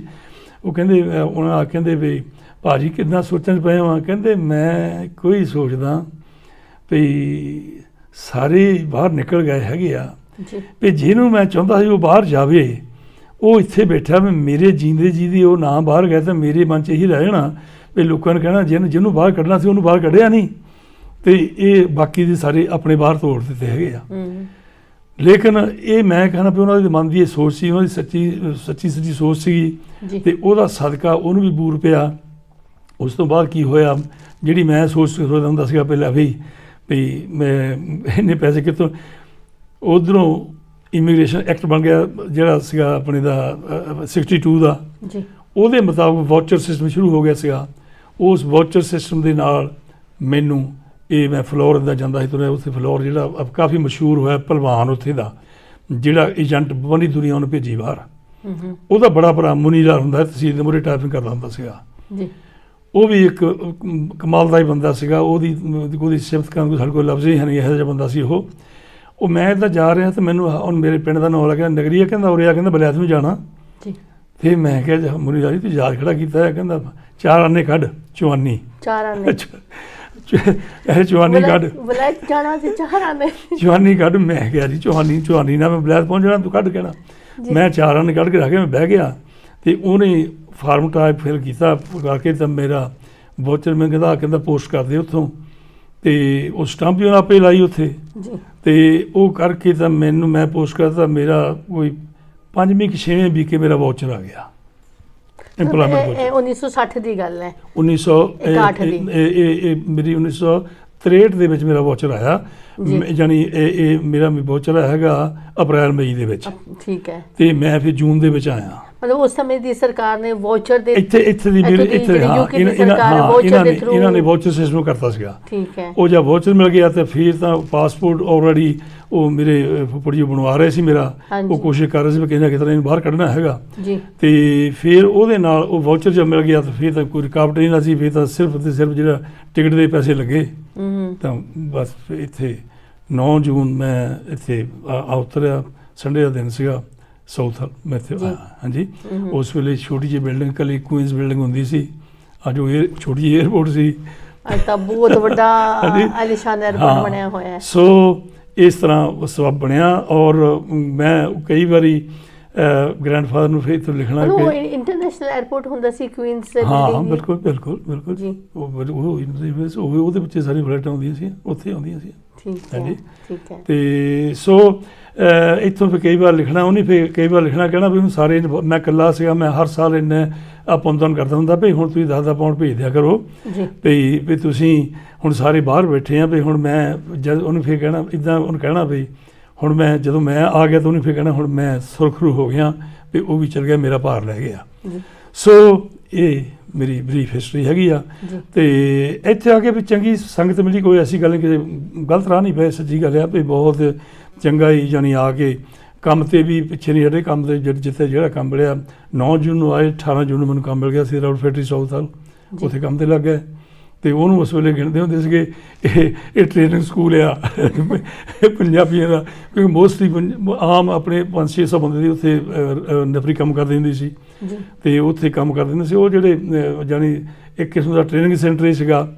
ਤੇ ਮੈਂ ਸੋਚਦਾ ਹੁੰਦਾ ਵੀ ਉਸ ਵੇਲੇ ਕੱਟ ਕੇ 10 ਪਾਉਂਡ ਤੇ 7 ਸ਼ਿੰਗਾਂ ਮਿਲਣੀਆਂ 40 ਘੰਟੇ ਦੀਆਂ, 40 ਘੰਟਿਆਂ ਦੀ। ਤੇ ਅੱਜ 15 ਪਾਉਂਡ ਘੰਟੇ ਦੇ ਆਮ ਮਿਲਦੇ ਲੋਕਾਂ ਨੂੰ। ਆਮ ਬਿਲਕੁਲ ਉਹੀ ਕਹਿੰਦੇ ਨੇ ਕਿ ਉਸ ਸਮੇਂ ਦੇ ਤੇ ਅੱਜ ਸਮੇਂ ਦੇ ਹਾਲਾਤ ਕਿਹੋ ਜਿਹੇ ਹੋਏ ਹੋਣਗੇ। ਤੇ ਫਿਰ ਵੀ ਉਸ ਸਮੇਂ ਦੇ ਇਹ ਆ ਵੀ ਜਦੋਂ ਉਹ 10 ਪਾਉਂਡ 7 ਸ਼ਿੰਗਾਂ ਸੀ, ਲੇਕਿਨ ਇੱਦਾਂ ਹੁੰਦੀ ਸੀ ਜਦੋਂ ਆ ਗਏ ਆ ਤੇ ਜਿੰਨਾ ਚਿਰ ਕੰਮ ਤੇ ਨਹੀਂ ਲੱਗੇ ਤਾਂ ਜਿੱਥੇ ਵੀ ਤੁਸੀਂ ਰਹਿੰਦੇ, ਕਿਉਂ ਮੇਰੇ ਇੱਥੇ ਮੇਰੇ ਤਾਜ ਜੀ ਇੱਥੇ ਆਏ ਸੀਗੇ, ਮੇਰੇ ਤਾਜ ਜੀ ਦਾ ਲੜਕਾ ਆਇਆ ਸੀਗਾ ਤੇ ਸੋ ਉਹਦੀ ਵਾਈਫ ਵੀ ਇੱਥੇ ਆਈ ਸੀਗੀ ਤੇ ਜਾਣੀ ਕੋਈ ਇੰਨਾ ਡਿਫੀਕਲਟੀ ਨਹੀਂ ਹੋਈ ਇਸ ਗੱਲ ਦੀ ਵੀ ਇੱਦਾਂ ਹੀ ਹੋਇਆ। ਜਿਸ ਵੇਲੇ ਆ ਕੇ ਰਾਤ ਨੂੰ ਬੈਠੇ ਜਾਣੀ ਮਨ ਦੇ ਵਿੱਚ ਇੱਦਾਂ ਹੋਇਆ 3-4 ਦਿਨ ਉੱਥੇ ਤੁਰਿਆਂ ਹੋ ਗਏ ਸੀ ਵੀ ਮੈਂ ਆਹ ਘਰ ਖਾਣ ਨੂੰ ਬਣਿਆ ਹੋਵੇ ਤਾਂ ਉੱਦਾਂ ਦੀ ਚੀਜ਼ ਕੁਦਰਤੀ ਘਰ ਬਣੀ ਹੋਈ, ਭਰਜਾਈ ਸਾਡੇ ਦਾਲ ਸਬਜ਼ੀ ਬਣਾਈ ਉੱਦਾਂ ਦੀ, ਤੇ ਮਨ ਬੜਾ ਖੁਸ਼ ਹੋਇਆ ਪਹਿਲਾਂ ਵੀ ਘਰ ਆਂਗੇ ਬੈਠੇ ਆ। ਤੇ ਰਾਤ ਨੂੰ ਜਦੋਂ ਇੱਦਾਂ ਸੌਣ ਲੱਗੇ ਤੇ ਮੇਰੇ ਤਾਇਆ ਜੀ ਇੱਦਾਂ ਤਾਇਆ ਭਤੀਜੇ ਇਕੱਠੇ ਮੈਨੂੰ ਕਹਿੰਦੇ ਉਹ ਗੱਲ ਸੁਣ, ਕਿਉਂਕਿ ਮੇਰੇ ਦਾੜੀ ਕੇਸੇ ਦੇ ਸੀਗੇ, ਮੈਂ ਮਾੜੀ ਦਾੜੀ ਸੀ, ਕੋਈ ਹਲੇ ਦਾੜੀ ਨਾ ਸੀ ਏਡੀ। ਮੈਨੂੰ ਕਹਿੰਦੇ ਉਹ ਗੱਲ ਸੁਣ ਵੀ ਜੇ ਸਿਰ ਬਣਾਉਣਾ ਤਾਂ ਸਵੇਰ ਨੂੰ ਉੱਠ ਕੇ ਸਿਰ ਬਣਾ ਕੇ ਆਈ। ਤੇ ਮੈਂ ਕਿਹਾ ਜੀ ਮੈਂ ਤਾਂ ਸੋਚਿਆ ਨਹੀਂ। ਉਹਨਾਂ ਨੂੰ ਆਦਤ ਸੀ ਵੀ ਗੁੱਸੇ 'ਚ ਬਹੁਤ ਸੀ, ਇੱਕਦਮ ਸ਼ਾਊਟ ਕਰਕੇ ਕਹਿੰਦੇ ਤੈਂ ਸੁਣਿਆ ਨਹੀਂ ਮੈਂ ਤੈਨੂੰ ਕੀ ਕਿਹਾ, ਜੇ ਮਨਾਉਣਾ ਤਾਂ ਸਵੇਰ ਨੂੰ ਉੱਠ ਕੇ ਪਹਿਲਾਂ ਸਿਰ ਬਣਾਈ ਫਿਰ ਬ੍ਰੇਕਫਾਸਟ ਕਰੀ ਆ ਕੇ। ਹਾਂ ਨਹੀਂ ਮੈਂ ਸੁਣਨਾ, ਮੈਂ ਸੋਚਿਆ ਨਹੀਂ ਹੈਗਾ, ਜੇ 2-4 ਫਿਰ ਕੇ ਫਿਰ ਨਹੀਂ ਮਨਾ ਸਕਦਾ। ਮੈਂ ਕਿਹਾ ਜੀ ਮੈਂ ਨਹੀਂ ਮਨਾਉਣਾ। ਸੋ ਮੈਂ ਇਹ ਵੀ ਮੈਨੂੰ ਮਾਲਕ ਦੀ ਬੜੀ ਮੇਰੇ 'ਤੇ ਕਿਰਪਾ ਰਹੀ ਆ ਵੀ ਮੈਂ ਆ ਕੇਸ ਮੇਰੇ ਪਹਿਲੇ ਉਹੀ ਵਾਲ ਤੇ ਦਾੜੀ ਦੀ ਵੀ ਉਹੀ ਵਾਲ ਹੈਗੇ ਆ। ਤੇ ਮੈਂ ਸੋਚਿਆ ਤੱਕ ਨਹੀਂ ਇਹਦੇ ਬਾਰੇ ਵੀ ਮੈਂ ਕਦੇ, ਮਤਲਬ ਕਿ ਜਿਹੜੀ ਗੁੜਤੀ ਮਾਂ ਨੇ ਦਿੱਤੀ, ਬਸ ਜਿਹੜੀ ਕੁਰਬਾਨੀ ਪਿਤਾ ਨੇ ਕੀਤੀ, ਉਸੇ ਕੁਰਬਾਨੀ ਪਿਤਾ ਦੀ ਤੇ ਮਾਂ ਦੀ ਗੁੜਤੀ ਲੈ ਕੇ। ਮੈਂ ਇੱਕ ਸੋਚਦਾ ਹੁੰਦਾ ਵੀ ਪਤਾ ਨਹੀਂ, ਮੈਂ ਬੀਬੀ ਗੱਲ ਬੜੀ ਕਲੀਅਰ ਹੈਗੀ ਆ। ਉੱਥੇ ਜਦੋਂ ਵੀ ਕਿਸੇ ਨੇ ਕੋਈ ਮੇਰੇ ਆਪਣੇ ਕਜ਼ਨ ਆਏ ਬਾਹਰ, ਉਹਨੇ ਦੇਖਿਆ ਵੀ ਬਾਹਰ ਬਲੈਕ ਉਹ ਜਾਣ ਲੱਗੇ ਆ 6 ਮਹੀਨੇ 8 ਮਹੀਨੇ ਪਹਿਲਾਂ ਸਿਰ ਬਣਾਏ ਹੁੰਦੇ ਸੀ ਨਹੀਂ, ਤੇ ਮੈਂ ਤਾਂ ਜਾਣੀ ਦੀ ਮੇਰੇ ਮਨ ਦੇ ਵਿੱਚ ਆਇਆ ਹੀ ਨਹੀਂ ਸੀ ਵੀ ਮੈਂ ਸਿਰ ਬਣਾਉਣਾ ਨਾ, ਮੈਂ ਕਹਿੰਦਾ ਬਿਲਕੁਲ ਨਹੀਂ। ਮਨ ਦੇ ਵਿੱਚ ਇਦਾਂ ਹੀ ਸੀ। ਫਿਰ ਜਦੋਂ ਇੱਥੇ ਪਹੁੰਚੇ ਆ ਜਿਸ ਵੇਲੇ ਉਹ ਪੱਬਾਂ ਦੇ ਵਿੱਚ ਜਾ ਕੇ ਉੱਥੇ ਇਦਾਂ ਸਾਰਿਆਂ ਨੇ ਕਹਿਣਾ ਵੀ ਤੂੰ ਸਿਰ ਬਣਾ, ਤੇ ਇੱਥੇ ਗੋਰੇ ਕੁੱਟਦੇ ਬਹੁਤ ਆ ਜੀ। ਇਹ ਬਾਰੇ ਹਾਰ ਕੇ ਮੈਂ ਕਹਿਣਾ ਵੀ ਤੁਸੀਂ ਗੱਲ ਸੁਣੋ, ਜੇ ਮੈਨੂੰ ਕੁੱਟ ਪਊਗੀ ਨਾ ਤੁਸੀਂ ਮੈਨੂੰ ਨਾ ਛਡਾਇਓ, ਤੁਸੀਂ ਮੈਂ ਜਾਣਾ ਮੇਰਾ ਕੰਮ ਜਾਣੇ, ਵੀ ਮੈਂ ਸਿਰ ਨਹੀਂ ਬਣਾਉਣਾ ਹੈਗਾ। ਤੇ ਉਸ ਵੇਲੇ ਫਿਰ ਉਹ ਕਈ ਵਾਰੀ ਨਾ ਮੈਂ ਕਹਿਣਾ ਮੈਂ ਹਸਬੈਂਡ ਮੈਂ ਕਹਿਣਾ ਤੁਸੀਂ ਐਡੇ ਤਗੜੇ ਬੰਦੇ ਮੇਰੇ ਨਾਲ ਬੈਠੇ, ਮੈਨੂੰ ਕਿਹੜਾ ਮੈਨੂੰ ਕੁੱਟੂਗਾ। ਫਿਰ ਮੈਂ ਕਹਿਣਾ ਵੀ ਜੇ ਮੇਰੇ ਇੱਕ ਮਾਰੂ ਦੋ ਮਾਰੂ ਤਾਂ ਮੈਂ ਵੀ ਕੁਛ ਕਰੂੰਗਾ ਮੂਹਰੇ। ਤਾਂ ਮੇਰਾ ਜਾਣੀ ਮੇਰਾ ਕਹਿੰਦਾ ਜਾਣੀ ਉਹਨੇ ਹਰ ਕੋਸ਼ਿਸ਼ ਕਰਦੇ ਵੀ ਬਣਾ ਦੇਵੇ ਸਿਰ ਵੀ ਹਰ ਪਾਸੇ। ਉਸ ਵੇਲੇ ਟ੍ਰੈਂਡ ਇਦਾਂ ਸੀਗਾ। ਫਿਰ ਰਾਵੜ ਫੈਕਟਰੀ 'ਚ ਮੈਂ ਕੰਮ ਤੇ ਜਾਂ 9 ਜੂਨ ਨੂੰ ਲੱਗਾ, 18 ਜੂਨ ਨੂੰ ਲੱਗਾ ਜੀ। ਰਾਵੜ ਫੈਕਟਰੀ ਦੇ ਵਿੱਚ ਜਾਂ ਕੰਮ ਕਰਦੇ, ਕੰਮ ਤੇ ਵੀ ਜਦ ਮੈਂ ਲੱਗਾ ਤੇ ਉੱਥੇ ਕੁਦਰਤੀ ਮਿਲ ਹੈਂਡ ਦੇ ਵਿੱਚ ਮਿਲ ਹੈਂਡ ਜਿਹੜਾ ਸਾਡਾ ਕਜ਼ਨ ਸਰੀਕੇ ਭਾਈ ਤੋਂ ਭਰਾ ਹੀ ਲੱਗਦਾ ਸੀਗਾ, ਉਹਦਾ ਘਰ ਸੀਗਾ ਲੇਡੀ ਮਾਰਗਰੇਟ ਰੋਡ 'ਤੇ ਘਰ ਸੀਗਾ। ਉਹਦੇ ਕੋਲ ਰਹਿੰਦੇ ਹੁੰਦੇ ਸੀ ਤੇ ਕਿਰਾਇਆ ਜਿਹੜਾ ਦੇ ਕੇ ਰਹਿੰਦੇ ਉਸ ਵੇਲੇ ਕਿਰਾਏ ਤਾਂ ਸਸਤੇ ਹੁੰਦੇ ਸੀ, ਕਿਰਾਇਆ ਵੀ 10-10 ਸ਼ਿਲਿੰਗਾਂ ਜਾਂ ਪਾਉਂਡ ਹੁੰਦਾ ਸੀ, ਇੱਦਾਂ ਕਿਰਾਏ ਹੁੰਦੇ ਸੀ। ਔਰ ਮੈਂ ਜਿਸ ਵੇਲੇ ਕੰਮ ਤੇ ਲੱਗਾ, ਜਿਸ ਵੇਲੇ ਮਿਲ ਬੜੀਆਂ ਮੇਲਾਂ 'ਚ ਮਿਲਦੀਆਂ ਚੱਲਦੀਆਂ ਸੀ, ਬੜੀ ਹੈਵੀ ਮੇਲਾਂ ਚੱਲਦੀਆਂ ਹੁੰਦੀਆਂ ਸੀ, ਰੋਲ ਮਿਲ ਸੀਆਂ।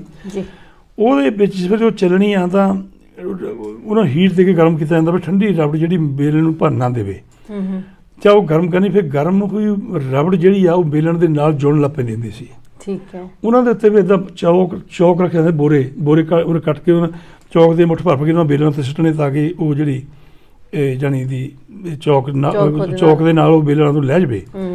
ਤੇ ਉਹ ਸਾਡਾ ਭਰਾ ਉਹਨੂੰ ਸ਼ਰਾਰਤਾਂ ਕਰਨੋਂ ਹਟਣਾ ਨਾ, ਉਹਨੂੰ ਕੀ ਕਰਨਾ, ਉਹ ਮਿਲ ਹੈਂਡ ਸੀ ਜਾਣੀ ਉਸ ਮੇਰਾ ਜਾਣੀ ਮੈਂ ਉਹਦਾ ਹੈਲਪਰ ਸੀਗਾ ਤੇ ਉਹ ਇੰਚਾਰਜ ਹੁੰਦਾ ਸੀਗਾ। ਉਹਨੂੰ ਜਾਣ ਕੇ ਕੀ ਕਰਨਾ, ਬੜਾ ਵੀ ਘੱਟੋ ਘੱਟ 8-10 ਸਾਲ ਵੱਡਾ ਸੀ ਮੇਰੇ ਨਾਲੋਂ, ਉਹਨੂੰ ਕੀ ਕਰਨਾ ਇੱਦਾਂ ਚੌਕ ਜਿਹਾ ਭਰਨਾ, ਅੱਧਾ ਬੇਲਣ ਦੇ ਸਿਰ ਅੱਧਾ ਮੇਰੇ ਸਿਰ ਉੱਪਰ ਦੀ ਸਿਰ ਦੇਣਾ, ਮੇਰੇ ਕੋਈ ਪੱਗ ਤੇ ਪੈ ਜਾਣਾ, ਕੋਈ ਮੂੰਹ ਤੇ ਪੈ ਜਾਣਾ। ਫਿਰ ਫੋਰਮੈਨ ਕੁਝ ਕਹਿੰਦਾ ਨਹੀਂ ਸੀਗਾ ਨਾ, ਫੋਰਮੈਨ ਨੂੰ ਕੋਈ ਬੋਧ ਨਹੀਂ ਹੁੰਦਾ ਸੀ ਉੱਥੇ ਕੋਲ। ਅੱਛਾ, ਉਹ ਜਾਨੂ ਕਿਉਂਕਿ ਮਿਲ ਹੈਂਡ ਜਿਹੜੇ ਹੁੰਦੇ ਸੀ ਉਹਨਾਂ ਨੂੰ ਹੁੰਦਾ ਪਹਿਲਾਂ ਵੀ ਇਹ ਕਾਰੀਗਰ ਬੰਦੇ ਹੈਗੇ ਆ। ਉਹ ਨਾਲ ਦੇ ਮਿਲ ਤੇ ਹੁੰਦਾ ਸੀ ਉਹਦਾ ਹੀ ਕਲੀਗ, ਉਹ ਚੰਗੇ ਫਰੈਂਡ ਹੁੰਦੇ ਸੀਗੇ। ਉਹਨੇ ਕਈ ਵਾਰ ਉਹਨੂੰ ਗੁੱਸੇ 'ਚ ਮੰਦਾ ਚੰਗਾ ਬੋਲਣਾ, ਕਹਿਣਾ ਤੂੰ ਕੰਮ ਗਲਤ ਕਰ ਰਿਹਾ, ਤੇਰਾ ਭਰਾ ਆ ਵੀ ਤੂੰ ਇਹ ਦੱਸ ਜਿੱਦਣ ਤੇਰੇ ਮੂਹਰੇ ਬੋਲ ਪਿਆ ਫੇਰ ਕੀ ਕਰੇਗਾ। ਕਹਿੰਦਾ ਹੁਣ ਤੈਨੂੰ ਭਾਜੀ ਹਰ ਵੇਲੇ ਕਰਦਾ ਰਹਿੰਦਾ ਜੀ। ਫਿਰ ਸੱਚੀ ਗੱਲ ਹੈ, ਮੈਂ ਹੁਣ ਤੈਨੂੰ ਅੱਜ ਲਕੋੜੀ ਵੀ ਗੱਲ ਕਾਹਦੀ ਆ, ਮੈਂ ਜੇ ਬੈਠੇ ਗੁਰੂ ਘਰ ਬਣੇ ਮੈਂ ਤਾਂ ਹੋਈ ਵੀ ਫਿਰ ਇੱਦਾਂ ਹੀ। ਮੈਂ ਮਹੀਨਾ ਕਿ ਮੇਰਾ ਲੰਘ ਗਿਆ, ਜਿਸ ਵੇਲੇ ਉਹ ਇੱਦਾਂ ਚੌਕ ਜਿਹਾ ਸਿੱਟਿਆ, ਦੋਨੀ ਪਾਸੇ ਬ੍ਰੇਕ ਲਾਉਣ ਨੂੰ ਹੈਂਡਲ ਲੱਗਿਆ ਹੁੰਦਾ ਸੀ, ਮੈਂ ਹੱਥ ਮਾਰਿਆ, ਮੈਂ ਮਿਲ ਖੜੀ ਕਰਤੀ ਤੇ ਉਹ ਮੈਨੂੰ ਮਿਲ ਖੜੀ ਕੀਤੀ ਆ। ਮੈਂ ਕੀਤੀ ਆ, ਮੈਂ ਕਿਹਾ ਮੈਨੂੰ ਇਹ ਦੱਸ ਵੀ ਤੇਰੇ ਵਾਲ ਦੇ ਪਾਸੇ ਮਿਲ ਜਿਹੜੀ ਬਿੱਲ ਮੇਰੇ ਵਾਲ ਦੇ ਪਾਸੇ ਆ, ਤੇਰੇ ਵਾਲ ਦੇ ਪਾਸੇ ਤੈਂ ਚੌਕ ਸੁੱਟਣਾ, ਇੱਧਰਲੇ ਪਾਸੇ ਜਿਹੜੀ ਆ ਰਬੜ ਸਟਿਕ ਹੁੰਦੀ ਆ ਕਿ ਉਹ ਤੇ ਨਾਈਫ ਨਾਲ ਕੱਟਣੀ ਆ, ਇੱਧਰ ਚੌਕ ਸਿਰ ਤੋਂ ਤੇ ਮੇਰੇ ਸਿਰ ਤੇ ਮੂੰਹ ਤੇ ਮੈਂ ਕਿਹਾ 1 ਮਹੀਨਾ ਹੋ ਗਿਆ ਮੈਨੂੰ ਦੇਖਦੇ ਨੂੰ, ਮੈਂ ਉਹ ਇੱਦਾਂ ਡਿੱਗੀ ਜਿਹੀ ਪੱਟੀ ਉਸ ਖੱਬੇ 'ਚ ਖੜਿਆ, ਮੈਂ ਬਾਹਰ ਨਿਕਲ ਖੜ ਗਿਆ। ਮੈਂ ਕਿਹਾ ਵੀ ਤੂੰ ਮੈਨੂੰ ਇਹ ਦੱਸ, ਮੈਂ ਉਹਦੇ ਵਿੱਚ ਚਲੇ ਗਿਆ ਘੁੰਮ ਕੇ, ਇੰਨਾ ਕੁ ਫਾਸ ਇੱਦਾਂ ਹੁੰਦੀ, ਐਡੀ ਲੰਬੀ ਚੌੜੀ ਮਿਲ ਹੁੰਦੀ ਸੀ। ਮੈਂ ਚਲ ਗਿਆ ਬਸ, ਮੈਂ ਕਿਹਾ ਵੀ ਹੁਣ ਤੂੰ ਮੈਨੂੰ ਦੱਸ। ਤਾਂ ਫਿਰ ਉਹ ਦੂਸਰਾ ਜਿਹੜਾ ਸੀ ਮੈਨੂੰ ਕਹਿੰਦਾ ਹੁਣ ਜਵਾਬ ਦੇ, ਕਹਿੰਦਾ ਵੀ ਹੁਣ ਜਵਾਬ ਦੇ, ਕਹਿੰਦਾ ਮੈਂ ਤੈਨੂੰ ਕੀ ਸਮਝਾਉਂਦਾ ਸੀਗਾ ਵੀ ਤੇਰਾ ਭਰਾ ਆ, ਵੀ ਉਹਨੂੰ ਵੀ ਪਤਾ ਵੀ ਤੂੰ ਕਿੰਨੇ ਕੁ ਪਾਣੀ ਆ 'ਚ, ਤੈਨੂੰ ਵੀ ਪਤਾ ਉਹ ਕਿੰਨੇ ਕੁ ਪਾਣੀ ਹਰ 'ਚ, ਵੀ ਉਹ ਤਾਂ ਤੇਰੀ ਇੱਜ਼ਤ ਕਰਦਾ ਵੀ ਤੂੰ ਬੜਾ ਭਰਾ ਕਰਕੇ ਆ, ਵੀ ਤੂੰ ਸ਼ਰਾਰਤਾਂ ਕਰਦਾ। ਉਹ ਮੇਰਾ ਮਾੜਾ ਮੋਟਾ ਮੂੰਹ ਤੇ ਦਾੜੀ ਤੇ ਮਾੜੀ ਹੁੰਦੀ ਐ ਝਾੜ ਲੈਣੀ ਤੇ ਪੱਗ ਤੇ ਵੀ ਮਾਰ ਸਾਡੇ। ਸੋ ਭਾਵ ਮੇਰਾ ਕਹਿਣ ਦਾ, ਪਰ ਫਿਰ ਵੀ ਫਿਰ ਮੈਨੂੰ ਯਾਦ ਆ, ਫਿਰ ਛੋਟੇ ਭਾਈ ਤੋਂ ਗੁੱਸੇ ਹੋ ਗਿਆ। ਮੈਂ ਤਾਂ ਇਹ ਚਾਹੁੰਦਾ ਵੀ ਸਿਰ ਬਣਾ ਦੇਵੇ। ਮੈਂ ਕਿਹਾ ਵੀ ਮੈਂ ਸਿਰ ਨਹੀਂ ਬਣਾਉਣਾ, ਇਹ ਮੈਂ ਸਾਰਾ ਬੋਰਾ ਮੇਰੇ ਸਿਰ ਪਾ ਦੇ, ਮੈਂ ਸਿਰ ਨਹੀਂ ਬਣਾਉਣਾ ਹੈਗਾ। ਮੈਂ ਕਿਹਾ ਮੈਂ ਜਿਹੜਾ ਸਮਾਂ ਲੰਘ ਗਿਆ, ਜਦ ਮੈਂ ਹੁਣ ਜਹਾਜ਼ ਚੜ੍ਹ ਕੇ ਇੱਥੇ ਆ ਗਿਆ ਔਰ ਫਿਰ ਮੈਂ ਦੱਸਿਆ ਉਹਨੂੰ ਇਹ ਗੱਲ ਦੱਸੀ, ਮੈਂ ਕਿਹਾ ਮੈਂ ਸਿਰ ਕਾਹਤੇ ਨਹੀਂ ਬਣਾਉਣਾ। ਮੈਂ ਕਿਹਾ ਜਿੱਦਣ ਮੈਂ ਸਾਡਾ ਦਿੱਲੀ ਤੋਂ ਛੋਟਾ ਜਹਾਜ਼ ਚੱਲ ਕੇ ਕਰਾਚੀ ਆਇਆ ਸੀਗਾ, ਕਰਾਚੀ ਅਸੀਂ ਰਾਤ ਰਹੇ ਸੀ। ਸਵੇਰ ਨੂੰ ਸਾਨੂੰ ਜਦ ਆਪਣੀ ਕਾਲ ਦਿੱਤੀ ਗਈ ਸਾਨੂੰ ਏਅਰਪੋਰਟ 'ਤੇ ਲੈ ਕੇ ਜਾਣਾ ਸੀ ਨਾ, ਹੋਟਲ 'ਚ ਜਦ ਡੋਰ ਕੀਤੀ ਆ ਕੇ ਉਸ ਬੰਦੇ ਨੇ, ਤੇ ਉਹ ਜਦ ਡੋਰ ਕਰਕੇ ਜਦ ਮੈਂ ਬਾਹਰ ਨਿਕਲਿਆ ਤਾਂ ਮੇਰੇ ਠਾਠੀ 3 ਕੁ ਬਾਲ ਮੇਰੇ ਤਾਂ ਮੈਂ ਠਾਠੀ ਬਣੀ, ਤਾਂ ਮੈਂ ਪੱਗ ਬਣੀ, ਕਹਿੰਦਾ ਅਸਲਾਮ ਅਲੈਕੁਮ ਸਰਦਾਰ। ਤੇ ਮੈਂ ਯਾਰ ਇਹ ਦੋ ਮੁੰਡੇ ਹੋਰ ਸੀ ਮੇਰੇ ਨਾਲ, ਇੱਕ ਪੂਨੀਆ ਤੋਂ ਸੀਗਾ, ਇੱਕ ਡਲੇਆਲ ਤੋਂ ਸੀਗਾ ਜੀ। ਉਹ ਜਾ ਜੀ ਹੋਟਲ ਚਲ ਗਿਆ ਤਾਂ ਉੱਥੇ ਉਹ ਡਰਾਈਵਰ ਜਿਹੜਾ ਸਾਨੂੰ ਬੱਸ 'ਚ ਲੈ ਗਿਆ ਉਹਨੂੰ ਤੇ ਸਾਨੂੰ ਚਾਹ ਪਿਲਾਈ। ਮੈਂ ਕਿਹਾ ਜੀ ਸਾਡੇ ਕੋਲ ਤਾਂ ਪੈ, ਕਹਿੰਦਾ ਇਹ ਮੈਂ ਚਾਹ ਪਾਉਣੀ ਤੁਹਾਨੂੰ ਆਪਣੇ ਕੋਲੋਂ, ਕਿਉਂਕਿ ਤੁਸੀਂ ਸਰਦਾਰ। ਨਹੀਂ ਮੈਨੂੰ ਕਹਿੰਦਾ ਕਿਹੜਾ ਜ਼ਿਲ੍ਹਾ? ਮੈਂ ਕਿਹਾ ਜਲੰਧਰ। ਕਹਿੰਦਾ ਮੈਂ ਜਲੰਧਰ ਜ਼ਿਲ੍ਹੇ ਦਾ ਆਇਆ। ਕਹਿੰਦਾ ਇੱਕ ਤੂੰ ਕਹਿੰਦਾ ਸਰਦਾਰ, ਕਹਿੰਦਾ ਮੈਨੂੰ ਕਹਿੰਦਾ ਖੁਸ਼ੀ ਹੋਈ, ਕਹਿੰਦਾ ਵੀ ਆਪਣੇ ਜ਼ਿਲ੍ਹੇ ਦਾ ਸਰਦਾਰ ਦੇਖਣ ਲਈ, ਰਾਈਟ। ਅੱਛਾ, ਜਦੋਂ ਸਿੱਖੀ ਸਰੂਪ ਦੀ ਮੈਂ ਕਹਿੰਦਾ ਉਸ ਬੰਦੇ ਨੇ ਉਹਨੂੰ ਜਾਣੀ ਕਹਿੰਦਾ ਵੀ ਮੈਨੂੰ ਉਹ ਹਾਲੇ ਬੱਸ ਦੇ ਵਿੱਚ ਉਤਰ ਪੁੱਛ ਲਿਆ। ਕਹਿੰਦਾ ਮੈਂ ਕਹਿੰਦਾ ਕਿਹੜਾ ਜਲੰਧਰ? ਮੈਂ ਕਿਹਾ ਮੇਰਾ ਜਲੰਧਰ ਜ਼ਿਲ੍ਹਾ। ਉੱਥੇ ਨਾਲ ਹੀ ਆ ਗਿਆ, ਕਹਿੰਦਾ ਮੈਂ ਚਾਹ ਤੁਹਾਨੂੰ ਪੜਾਉਣੀ। ਮੈਂ ਕਿਹਾ ਵੀ ਸਾਡੇ ਕੋਲ ਤਾਂ, ਕਹਿੰਦਾ ਮੈਂ ਪੜਾਉਣੀ, ਕਹਿੰਦਾ ਮੈਨੂੰ ਜਲੰਧਰ ਦਾ, ਕਹਿੰਦਾ ਜਲੰਧਰ ਜ਼ਿਲ੍ਹੇ ਦਾ ਤੂੰ? ਕਹਿੰਦਾ ਮੈਂ ਵੀ ਜਲੰਧਰ ਜ਼ਿਲ੍ਹੇ ਦਾ, ਉੱਥੋਂ ਆਇਆ ਕਹਿੰਦਾ ਜੀ, ਰਾਈਟ। ਅੱਛਾ, ਫਿਰ ਜਿਸ ਵੇਲੇ ਕਾਇਰੋ ਸਾਡੇ ਅਸੀਂ ਇਜਿਪਟ ਦੇ ਵਿੱਚ ਆਏ ਹਾਂ, ਉੱਥੇ ਆ ਕੇ ਲੈਂਡ ਹੋਇਆ ਜਹਾਜ਼। ਉੱਥੇ ਅਸੀਂ 2-2.5 ਘੰਟੇ ਦੀ ਸਟੇ ਸੀ ਜੀ। ਡਰਾਈਵਰ ਜਦ ਬੱਸ ਲੈ ਕੇ ਆਇਆ, ਜਦ ਬੱਸ ਦੇ ਵਿੱਚ ਚੜ੍ਹੇ, ਅਸਲਾਮ ਅਲੈਕੁਮ ਸਰਦਾਰ। ਮੈਂ ਦੇਖਾਂ ਸਲਾਮ, ਉਹ ਮੈਨੂੰ ਮੁੰਡੇ ਦੋਨੋਂ ਹੀ ਕਹਿੰਦੇ, ਉਹ ਢਲੇ ਵਾਲੀ ਆ, ਕਹਿੰਦਾ ਯਾਰ ਤੈਨੂੰ ਜਾਣਦੇ ਆ ਇਹ? ਫਿਰ ਅਸੀਂ ਉੱਥੇ ਜਾ ਕੇ ਬੈਠੇ। ਮੈਂ ਕਿਹਾ ਹਾਂ ਮੈਨੂੰ ਜਾਣਦੇ ਆ। ਮੇਰੇ ਵੀ ਦਿਮਾਗ 'ਚ ਆ ਕੇ ਮੈਂ ਕਹਿੰਦਾ ਉਹ ਕਿੱਦਾਂ? ਮੈਂ ਕਿਹਾ ਇਹਨੂੰ ਜਾਣਦੇ ਆ। ਮੈਂ ਕਿਹਾ ਇਹਨੂੰ ਜਾਣਦੇ ਆ। ਬਸ ਉਹ ਦਿਨ ਜਦ ਫਿਰ ਮੈਂ ਇੱਥੇ ਪੈਰ ਰੱਖਿਆ, ਮੈਂ ਫਿਰ ਆਪਣੇ ਨੈਕਸਟ ਡੇ ਸਵੇਰ ਜਿਹੜੇ ਤਾਜ ਜੀ ਨੂੰ ਮੈਂ ਦੱਸਿਆ, ਤਾਜ ਜੀ ਮੈਂ ਇਸ ਕਰਕੇ ਗਿਆ ਸੀ। ਮੈਂ ਕਿਹਾ ਮੈਂ ਇੱਥੇ ਥੋੜ੍ਹਾ ਚਲੋ ਦੇਖਣਾ ਪਿਆ, ਮੈਂ ਦੇਖੋ ਇੱਥੇ ਹਾਲਾਤ ਕਿੱਦਾਂ ਦੇ ਆ। ਪਰ ਮੈਂ ਕਿਹਾ ਵੀ ਮੈਂ ਮਨ ਬਣਾਇਆ ਸੀਗਾ ਵੀ ਮੇਰੇ ਨਾਲ ਕਰਾਚੀ ਆਹ ਗੱਲ ਹੋਈ ਸੀ ਔਰ ਕਾਇਰੋ ਆਹ ਹੋਈ ਸੀ ਜੀ। ਔਰ ਮੈਂ ਕਿਹਾ ਵੀ ਜਾਣੀ ਫਿਰ ਸਾਨੂੰ, ਮੈਂ ਕਿਹਾ ਜਲੰਧਰ ਤੋਂ ਗਿਆ ਸੀ, ਉਹਨੂੰ ਕਰਾਚੀ ਸਾਨੂੰ ਚਾਹ ਪਿਲਾਈ ਸੀ ਜੀ। ਅਤੇ ਮੈਂ ਕਿਹਾ ਵੀ ਜਾਣੀ, ਮੈਂ ਕਿਹਾ ਮੈਨੂੰ ਉਹ ਡੱਲੇ ਵਾਲੇ ਮੁੰਡਾ ਪੁੱਛਦਾ ਸੀ ਵੀ ਤੁਹਾਨੂੰ ਜਾਣਦੇ ਆ, ਅਤੇ ਮੈਂ ਕਿਹਾ ਮੈਨੂੰ ਕਿਹਾ ਵੀ ਇਹਨੂੰ ਜਾਣਦੇ, ਮੈਨੂੰ ਨਹੀਂ ਜਾਣਦੇ। ਸੋ ਇਸ ਕਰਕੇ ਵੀ ਪਹਿਚਾਣ ਦਸਤਾਰ ਦੀ, ਹਾਂਜੀ, ਸੋ ਇਸ ਕਰਕੇ ਵੀ ਬੜੀ ਕਿਰਪਾ ਮਾਲਕ ਦੀ ਰਹੀ ਹੈਗੀ ਆ। ਹਾਂਜੀ, ਸੋ ਇਹ ਇੱਥੇ ਦੀ ਸਟੋਰੀ ਹੈਗੀ ਆ ਜੀ। ਤਾਂ ਫਿਰ ਉਦੋਂ ਬਾਅਦ ਉੱਥੇ 2-3 ਸਾਲ ਕਦੇ ਇੱਥੇ 2 ਕਿਤੇ ਫੈਕਟਰੀਆਂ ਕੀਤਾ ਕੰਮ, ਲੇਕਿਨ 65 ਦੇ ਵਿੱਚ ਵੀ ਮੈਂ ਇੱਥੇ ਮੂਵ ਹੋਇਆ ਬਰਮਿੰਘਮ ਦੇ ਵਿੱਚ। ਠੀਕ, 1965 ਵਿੱਚ। ਹਾਂਜੀ, 1965 ਦੇ ਵਿੱਚ ਮੈਂ ਇੱਥੇ ਮੂਵ ਹੋਇਆ ਜੀ। ਮਤਲਬ ਕਿ ਇਹਦਾ ਮਤਲਬ ਕਿ ਤੁਹਾਡੀ ਰਾਹਾਂ ਦੇ ਵਿੱਚ ਕੋਈ ਇਹੋ ਜਿਹੀਆਂ ਮੁਸ਼ਕਲਾਤਾਂ ਸਾਹਮਣੇ ਨਹੀਂ ਆਈਆਂ? ਨਹੀਂ, ਕੋਈ ਏਡੀ ਨਹੀਂ ਆਈ। ਐਵੇਂ ਮੈਂ ਕਹਾਂ ਕੋਈ ਐਵੇਂ ਬਤਾ ਬਾਕੀ ਜਿਹੜਾ ਤੁਹਾਡਾ ਸਿੱਖੀ ਦਾ ਸਿਧਾਂਤ ਸੀ, ਗੁਰੂ ਦੇ ਨਾਲ ਪਿਆਰ ਸੀ, ਉਹਨੇ ਤੁਹਾਨੂੰ ਕੋਈ ਡਿਫੀਕਲਟੀ ਆਈ? ਮੈਂ ਉੱਥੋਂ ਸਗੋਂ ਇਹ ਕਹਿੰਦਾ ਰਿਹਾ ਵੀ ਮੈਂ ਅੱਜ ਵੀ ਕਹਿੰਦਾ, ਹਮੇਸ਼ਾ ਕਹਿੰਦਾ ਹੁੰਦਾ ਵੀ ਕਿਉਂ ਮਨਾਉਣੇ ਬਈ, ਮੈਨੂੰ ਤਾਂ ਅੱਜ ਤੱਕ ਕੋਈ ਡਿਫੀਕਲਟੀ ਆਈ ਨਹੀਂ ਹੈਗੀ ਜੀ। ਹੁਣ ਸਾਡੀ ਇੱਥੇ FSO ਜਥੇਬੰਦੀ ਸਾਂਝੀ ਬਣੀ ਹੋਈ ਹੈਗੀ ਆ। ਹਾਂਜੀ, ਉਸ ਜਥੇਬੰਦੀ ਦਾ ਵਿੱਚ FSO ਦੇ ਵਿੱਚ ਸਾਰੀ ਜਥੇਬੰਦੀ ਇਕੱਠੀਆਂ, ਉਹਦੇ ਵਿੱਚ ਹੁਣ ਸਾਡੇ ਮੈਨੂੰ ਯਾਦ ਹੈ ਸਾਡੇ ਕੁਲੀਗ ਨੇ ਕੋਈ ਪੁੱਛਿਆ ਪਹਿਚਾਣ ਸਾਹਿਬ ਤੁਹਾਡੇ ਪਹਿਲੀ ਵਾਰ ਹੈ? ਮੈਂ ਕਿਹਾ ਯੈਸ। ਸੋ ਇਸ ਕਰਕੇ ਵੀ ਜਾਣੀ ਮੈਂ ਫਰਕ ਵੀ ਮਹਿਸੂਸ ਕਰਨਾ ਵੀ ਗੁੱਡਿਆ ਇਹ ਗੱਲ, ਅਦਰਵਾਈਜ਼ ਵੈਰੀ ਡਿਫੀਕਲਟ ਹੋ ਜਾਂਦਾ। ਮੈਂ ਇਹਦੇ ਬਾਰੇ ਤਾਂ ਵੀ ਸਿਰਫ ਇੱਦਾਂ ਕਹਿ ਦੂੰਗਾ, ਜਿਹੜਾ ਹੈ ਨਾ ਅਸੀਂ ਇੱਕ ਵੱਡਾ ਐਕਸਕਿਊਜ਼ ਆ ਜੀ, ਐਕਸਕਿਊਜ਼ ਆ ਇਹ ਇੱਕ ਬਹੁਤ ਵੱਡੀ ਸਾਜ਼ਿਸ਼ ਦੇ ਅਧੀਨ ਜੀ। ਉੱਥੇ ਵੀ ਸਾਜ਼ਿਸ਼ ਚੱਲ ਰਹੀ ਆ ਪੰਜਾਬ ਦੇ ਵਿੱਚ। ਮੈਂ ਆਪਣੇ ਪਿੰਡ ਦੀ ਗੱਲ ਕਰਦਾ ਹਾਂ, ਜਿਸ ਵੇਲੇ ਮੈਂ 79 'ਚ ਪਹਿਲੀ ਵਾਰ ਗਿਆ, ਜਦ ਮੈਂ ਪਿੰਡ ਵਿੱਚ ਜਾ ਕੇ ਦੇਖਿਆ ਸੀਗਾ ਹਾਂਜੀ, ਵੀ ਮੈਂ ਉਸ ਵੇਲੇ ਬੜਾ ਮਹਿਸੂਸ ਕੀਤਾ। 16.5 ਸਾਲ ਬਾਅਦ ਮੈਂ ਗਿਆ ਸੀਗਾ ਵੀ ਜਦੋਂ ਪਿੰਡ 'ਚ ਗਏ ਸੀਗੇ ਅਤੇ 3-4 ਬੰਦੇ ਮੋਨੇ ਹੁੰਦੇ ਸੀਗੇ ਵੀ ਇਹ ਗਿਣਤੀ ਮੋਨੇ ਦੀ ਕਿਉਂ ਵੱਧ ਗਈ ਹੈ? ਸਾਡਾ ਪਿੰਡ ਸਿੱਖੀ ਬਹੁਤ ਜ਼ਿਆਦਾ ਹੁੰਦਾ ਸੀਗਾ। ਔਰ ਇਹ ਕੀ ਗੱਲ ਹੋਈ? ਲੇਕਿਨ ਉਹ ਟ੍ਰੈਂਡ ਇਹੋ ਜਿਹਾ ਬਣ ਗਿਆ ਵੀ ਜਾਣੀ ਦੀ ਜਿੱਦਾਂ ਵੀ ਦੇਖਾ ਦੇਖੀ, ਹਾਂ ਜਾਣੀ ਦੀ ਤੁਸੀਂ ਉਸ ਚੀਜ਼ ਦੀ ਕਾਪੀ ਤਾਂ ਕਰੋ ਜਿਹੜੀ ਕੋਈ ਤੁਹਾਨੂੰ ਚੀਜ਼ ਨਾਲ ਚੰਗਾ ਕੁਝ ਜਾਂ ਸਕੂਨ ਮਿਲਦਾ। ਮੈਨੂੰ ਸਮਝ ਨਹੀਂ ਸਿਰ ਮਨਾਉਣ ਦੇ ਵਿੱਚ ਕੀ ਤੁਹਾਨੂੰ ਜਾਣੀ ਇਹਦੇ ਵਿੱਚ ਤੁਸੀਂ ਕਿਹੜੀ ਵੱਡੀ ਗੱਲ ਕਰਦੇ ਤੁਸੀਂ? ਹਾਲੇ ਇਹ ਤਾਂ ਕਹੋ ਵੀ ਮਾਰਕੇ ਦੀ ਗੱਲ। ਮੈਂ ਇਹ ਕਰਦਾ ਜਿਸ ਵੇਲੇ ਇੱਥੇ ਹੁਣ ਅਸੀਂ ਮੀਡੀਆ ਨਾਲ ਬੈਠੀ ਦਾ, ਸਾਡੇ 1-2 ਕਲੀਗ ਆ, ਬੜਾ ਉਹ ਪ੍ਰਾਊਡ ਫੀਲ ਕਰਦੇ ਹੁੰਦੇ ਆ, ਨਾਮੀ ਬੰਦੇ ਆ ਇੱਥੇ ਉਹ ਜੀ, ਜਿਹੜੇ ਸਾਡੇ ਜਾਣੀ FSO ਵਜੋਂ।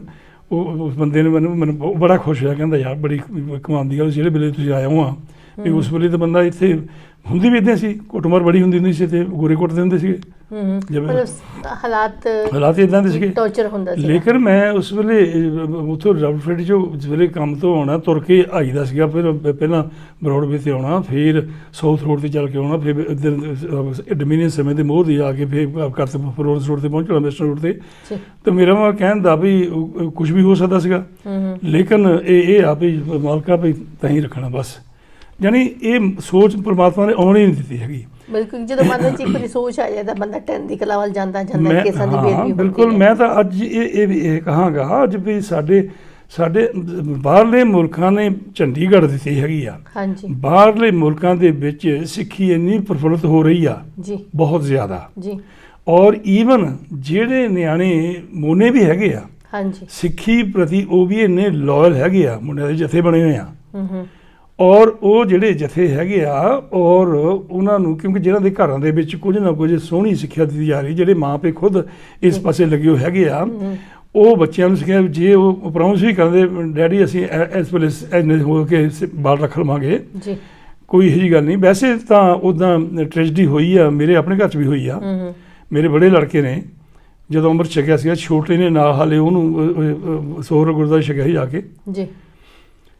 ਉਹਨੇ ਜਾ ਕੇ ਅੰਮ੍ਰਿਤ ਜਿਹਾ ਛਕਿਆ ਤੇ ਉੱਥੇ ਛੋਟੇ ਨੇ ਜਿਹਾ ਛਕਿਆ ਤੇ ਉਹਨੂੰ ਭਾਈ ਨੰਗ ਸੁਣੀ ਕਹਿੰਦੇ ਵੀ ਨਿਆਣੇ ਦੀ ਕਿਰਪਾਨਾਂ ਵਾਪਸ ਲੈ ਲੈਣੀਆਂ।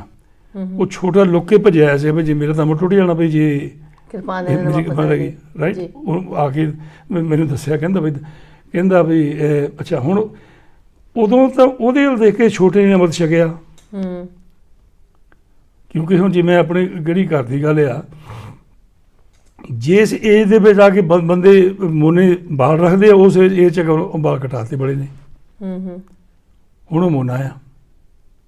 ਕਿ ਕਈ ਵਾਰੀ ਆਪਣੇ ਦੀਆਂ ਇੱਕ ਸੁਸਾਇਟੀ ਦਾ ਪਤਾ ਨਹੀਂ ਉਹਦੇ 'ਤੇ ਕੀ ਅਸਰ ਹੋਇਆ। ਮੈਨੂੰ ਇਹ ਵੀ ਮੇਰੇ ਛੋਟੇ ਦੇ ਕੋਲ ਮੈਂ ਕੁਦਰਤੀ ਗਿਆ ਤਾਂ ਬੈਠਾ ਮੈਂ ਇੱਦਾਂ ਉਸ ਵੇਲੇ ਉਹਨੂੰ 3 ਮਹੀਨੇ ਹੋਏ ਸੀ, ਹੁਣ ਉਹਨੂੰ ਮੇਰੇ 3-4 ਸਾਲ ਹੋਏ ਮਨਾਏ ਨੂੰ। ਅਤੇ ਉਹ ਮੈਂ ਛੋਟੇ ਦੇ ਕੋਲ ਤੁਰਨ ਕੇ ਮੈਨੂੰ ਕਹਿੰਦਾ ਡੈਡ ਮੈਂ ਗੱਲ ਤੁਹਾਡੇ ਨਾਲ ਕਰਨੀ। ਮੈਂ ਕੀ? ਕਹਿੰਦਾ ਵੀ ਤੁਹਾਨੂੰ ਬਾਹਰੋਂ ਵੀ ਪਤਾ ਲੱਗਣਾ ਵੀ ਭਾਜੀ ਨੇ ਸਿਰ ਬਣਾ ਦਿੱਤਾ ਹੈਗਾ। ਅਤੇ ਮੈਂ ਕਿਹਾ ਚਲੋ ਮੈਂ ਕੋਈ ਗੱਲ ਨਹੀਂ, ਪਰ ਅੰਦਰੋਂ ਮੈਨੂੰ ਫੀਲ ਹੋਇਆ ਵੀ ਇਹ ਕੀ ਵੀ ਹੁਣ ਇਸ ਉਮਰ ਦੇ ਵਿੱਚ ਤਾਂ ਰੱਖਦੇ ਬੰਦੇ। ਲੇਕਿਨ ਉਦੋਂ ਮੈਂ ਕਦੇ ਇਹੀ ਕਹਿਣਾ ਵੀ ਮੁੜ ਕੇ ਘਰ ਨੂੰ ਆ ਜਾ, ਇਹ ਮਿਸਟੇਕ ਹੋ ਗਈ, ਠੀਕ ਆ। ਅਤੇ ਅੱਛਾ ਹੁਣ ਮੈਂ ਕਿਹਾ ਵੀ ਤੂੰ ਏਡੀ ਪਦਵੀ 'ਤੇ ਹੈਗਾ ਜੀ ਵੀ ਤੂੰ ਵਕੀਲ ਸੀਗਾ, ਫਿਰ ਐਡਜੂਡੀਕੇਟਰ ਬਣਿਆ ਤੂੰ, ਹੁਣ ਉਸ ਤੋਂ ਬਾਅਦ ਤੂੰ ਮੇਰੀ ਜੱਜ ਆ। ਹਾਂਜੀ। ਔਰ ਮੈਂ ਕਿਹਾ ਵੀ ਹੁਣ ਤੁਸੀਂ ਹੁਣ ਸਾਨੂੰ ਵੀ ਪ੍ਰਾਊਡ ਹੁੰਦਾ ਵੀ ਲੈ ਵੀ ਤੂੰ ਸੋਹਣੀ ਪੋਸਟ 'ਤੇ ਆ ਜੀ, ਵੀ ਤੂੰ ਹੁਣ ਘੱਟੋ ਘੱਟ ਹੁਣ ਅੱਛਾ ਜਿਹੜਾ ਛੋਟਾ ਆ ਉਹ 'ਤੇ ਗੁਰੂ ਦੀ ਇੰਨੀ ਕਿਰਪਾ ਹੈਗੀ ਆ ਵੀ ਕੀਰਤਨ ਇੰਨਾ ਟੱਪਦਾ, ਆਵਾਜ਼ ਹੀ ਬਹੁਤ। ਮੈਨੂੰ ਦਾਸ ਨੂੰ ਆਪ ਨੂੰ ਮੈਨੂੰ ਬਹੁਤ ਸ਼ੌਕ ਹੁੰਦਾ ਸੀਗਾ ਇਹ ਜਾਣੀ ਬਚਪਨ ਦੇ ਵਿੱਚ ਮੈਨੂੰ। ਪਰ ਉਹਨਾਂ ਵੇਲੇ ਜ਼ਿਆਦਾ ਪਿੰਡਾਂ 'ਤੇ ਕਿਤੇ ਗਾਉਂਦੇ ਹੁੰਦੇ ਸੀ ਸੂਬੇਦਾਰ ਸਾਹਿਬ ਦੇ ਚਾਚੇ ਭਾਬੀ ਇਹਨੂੰ ਤਾਂ ਸਾਡੀ ਖਾਨਦਾਨੀ ਖੜੀ ਕਰ ਦੇਣੀ, ਕੀ ਕਰਨ ਲੱਗ ਪਿਆ। ਉਹਨਾਂ ਵੇਲੇ 'ਚ ਇਸ ਚੀਜ਼ ਨੂੰ ਮਾੜਾ ਸਮਝਦੇ ਸੀ। ਜਿਸ ਵੇਲੇ ਇੱਥੇ ਮੇਰੀ ਭੂਆ ਦੀ ਲੜਕੀ ਦਾ ਵਿਆਹ ਜੀ, ਉਸ ਵਿਆਹ ਦੇ ਉੱਤੇ ਮੇਰੇ ਛੋਟੇ ਨੇ ਜੀ ਉੱਥੇ ਸ਼ਬਦ ਪੜ੍ਹਿਆ ਕਿ ਆਨੰਦ ਕਾਰਜਾਂ ਦੇ ਉੱਤੇ। ਜਦੋਂ ਉਹ ਫਿਰ ਵੀਡੀਓ ਉੱਥੇ ਗਈ ਤਾਂ ਉਹ ਮੇਰੇ ਸੂਬੇਦਾਰ ਚਾਚਾ ਜੀ ਦੇ ਪੈਰ ਨਾਲ ਧਰਤੀ ਲੱਗਣ, ਮੇਰਾ ਪੋਤਾ ਇੰਨਾ ਚੰਗਾ ਸੋਹਣਾ ਕੀਰਤਨ ਕਰਦਾ। ਉਹ ਮੈਂ ਇਸ ਵੇਲੇ ਮੈਂ ਗਿਆ ਫਿਰ ਵਾਪਸ ਨਾ, ਉਸ ਵੇਲੇ ਮੈਂ ਕਿਹਾ ਵੀ ਜਿਹੜੀ ਮੇਰੇ ਆਪਣੀ ਖੁਆਇਸ਼ ਹੁੰਦੀ ਜੋ ਮੈਂ ਬਣਨਾ ਚਾਹੁੰਦਾ ਸੀਗਾ ਵੀ ਹਰ ਵੇਲੇ ਮੇਰੇ ਕੋਲ ਪੇਪਰ ਮੇਰੀ ਜੇਬ 'ਚ ਹੁੰਦਾ ਸੀਗਾ, ਕੋਈ ਨਾ ਕੋਈ ਜਾਣੇ ਹਰ ਵੇਲੇ ਮੈਂ ਗਾਉਂਦਾ ਰਹਿਣਾ। ਮੈਂ ਕਿਹਾ ਵੀ ਇਹ ਮੈਂ ਨਹੀਂ ਬਣ ਸਕਿਆ, ਪਰ ਮੈਂ ਇਹ ਆਪਣੇ ਮੁੰਡੇ ਇਹ ਦੇਖਦਾ ਇਸ ਵੇਲੇ ਇੰਨਾ ਸੋਹਣਾ ਕੀਰਤਨ ਕਰਦਾ। ਔਰ ਉਹ ਹੁਣ ਇੱਥੇ ਐਕਸਟਰਾ ਲਰਨਿੰਗ ਉਹਦਾ ਆਫਿਸ ਖੁੱਲ੍ਹਿਆ। ਪਹਿਲਾਂ ਉਹ ਅਡਲਟ ਐਜੂਕੇਸ਼ਨ ਦੇ ਵਿੱਚ ਪ੍ਰਿਜ਼ਨ ਦੇ ਵਿੱਚ ਉਹ ਟੀਚਰ ਸੀਗਾ ਅਤੇ ਹੁਣ ਉਹ ਇਸ ਦਫ਼ਤਰ ਨੂੰ ਰਨ ਕਰਦਾ। 2-3-4 ਕੁੜੀਆਂ ਇੱਥੇ ਵਾਲਾ ਕੰਮ ਕਰਦੀਆਂ ਹੈਗੀਆਂ। ਸੋ ਨੀਅਰਲੀ 14-15 ਸਾਲ ਹੋ ਗਏ, ਬੜਾ ਸੋਹਣਾ ਉਹਦਾ ਕੰਮ ਹੈਗਾ। ਸੋ ਭਾਵ ਇਹ ਵੀ ਜੇ ਮੈਂ ਫਿਰ ਮੈਂ ਇਹ ਸਭ ਤੋਂ ਵੱਡੀ ਗੱਲ ਦੱਸ ਦੇਵਾਂ ਵੀ ਮੈਂ ਉਹਨਾਂ ਦੀ ਕੋਈ ਕਰਾਮਾਤ ਕੀਤੀ ਬਿਲਕੁਲ ਨਹੀਂ ਕੀਤੀ।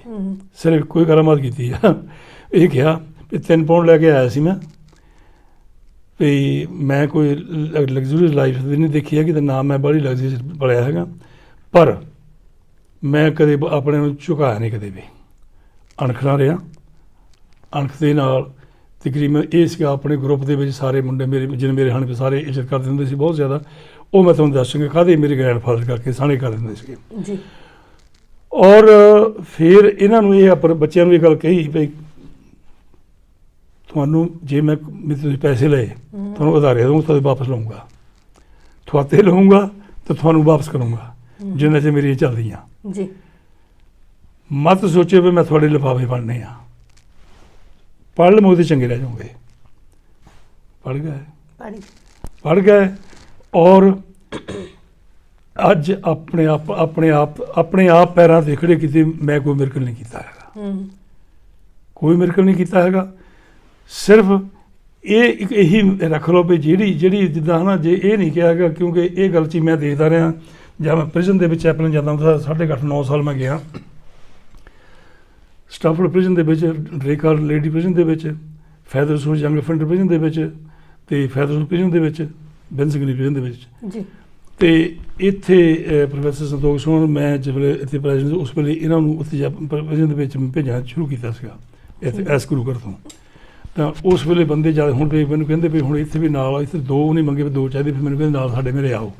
ਫਿਰ ਮੈਂ ਇੱਥੇ ਜਾਣ ਲੱਗ ਪਿਆ। ਫਿਰ ਉਹਨੀ ਇਹ ਜਾਣੀ ਜ਼ਿਆਦਾ ਹੈਗਾ ਵੀ ਪ੍ਰੋਫੈਸਰ ਹੁਣੀ ਬਹੁਤ ਸੌਫਟ ਹੁੰਦੇ ਸੀਗੇ, ਲੇਕਿਨ ਹੁਣ ਜਿੱਦਾਂ ਹੁਣ ਪ੍ਰਿਜ਼ਨ ਦੇ ਵਿੱਚ ਮੁੰਡੇ ਜਿਹੜੇ ਹੁੰਦੇ, ਕਈ ਸ਼ਰਾਰਤੀ ਵੀ ਟਾਈਪ ਹੁੰਦੇ ਕਿ ਉਹਨਾਂ ਨੂੰ ਕੰਟਰੋਲ ਕਰਨਾ ਬੜਾ ਔਖਾ ਹੁੰਦਾ ਸੀਗਾ। ਅਤੇ ਹੱਸਣਾ ਉਹਨੇ ਕਹਿਣਾ, ਚੌਹਾਨ ਸਾਹਿਬ ਪਤਾ ਨਹੀਂ ਵੀ ਜਦ ਤੁਸੀਂ 10 ਮਿੰਟ ਵੀ ਕਹਿੰਦਾ ਮੇਰੀ ਗੱਲ, ਮੈਨੂੰ ਤਾਂ ਕਹਿੰਦਾ ਸੁਣ, ਮੇਰੀ ਤਾਂ ਪਰਵਾਹ ਹੀ ਨਹੀਂ ਕਰਦੇ। ਅਤੇ ਮੈਂ ਕਹਿਣਾ ਵੀ ਨਹੀਂ, ਤੁਸੀਂ ਇੱਦਾਂ ਨਾਲ ਸਮਝਿਆ ਕਰੋ ਵੀ ਕੋਈ ਗੁਰੂ ਦੀ ਕਿਰਪਾ ਸੀ, ਮਾਲਕ ਦੀ ਕਿਰਪਾ ਸੀ, ਕ੍ਰਿਸ਼ਮਾ ਸੀਗਾ, ਮਾਲਕ ਦਾ ਕ੍ਰਿਸ਼ਮਾ ਜਿਸ ਦੇ ਉੱਪਰ ਜਦੋਂ ਜਾ ਕੇ ਖੜਨਾ ਮਜਾਲ ਹੈ। ਮੈਂ ਜਾਣੀ ਕਿਸੇ ਨੇ ਵੀ 30-35 ਜਣੇ ਹੁੰਦੇ ਬਈ ਜਿਨ ਗੱਲ ਕਰਨੀ ਉਹਨੂੰ ਕਰ ਲਓ।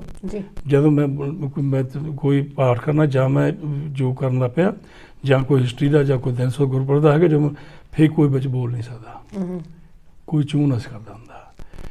ਹੱਸਣਾ ਸਾਰਿਆਂ ਨੇ ਕਹਿਣਾ ਅੰਕਲ ਪਤਾ ਨਹੀਂ ਗੱਲ ਕੀ, ਸਾਨੂੰ ਉੱਦਾਂ ਹੀ ਕਹਿਣਾ ਫਿਰ ਸਾਡੇ ਕੋਲ ਸਾਨੂੰ ਜਾ ਕੌਣ ਲੱਗ ਪਈ ਜਾਂਦੀ। ਮੈਂ ਕਿਹਾ ਨਹੀਂ, ਮੈਂ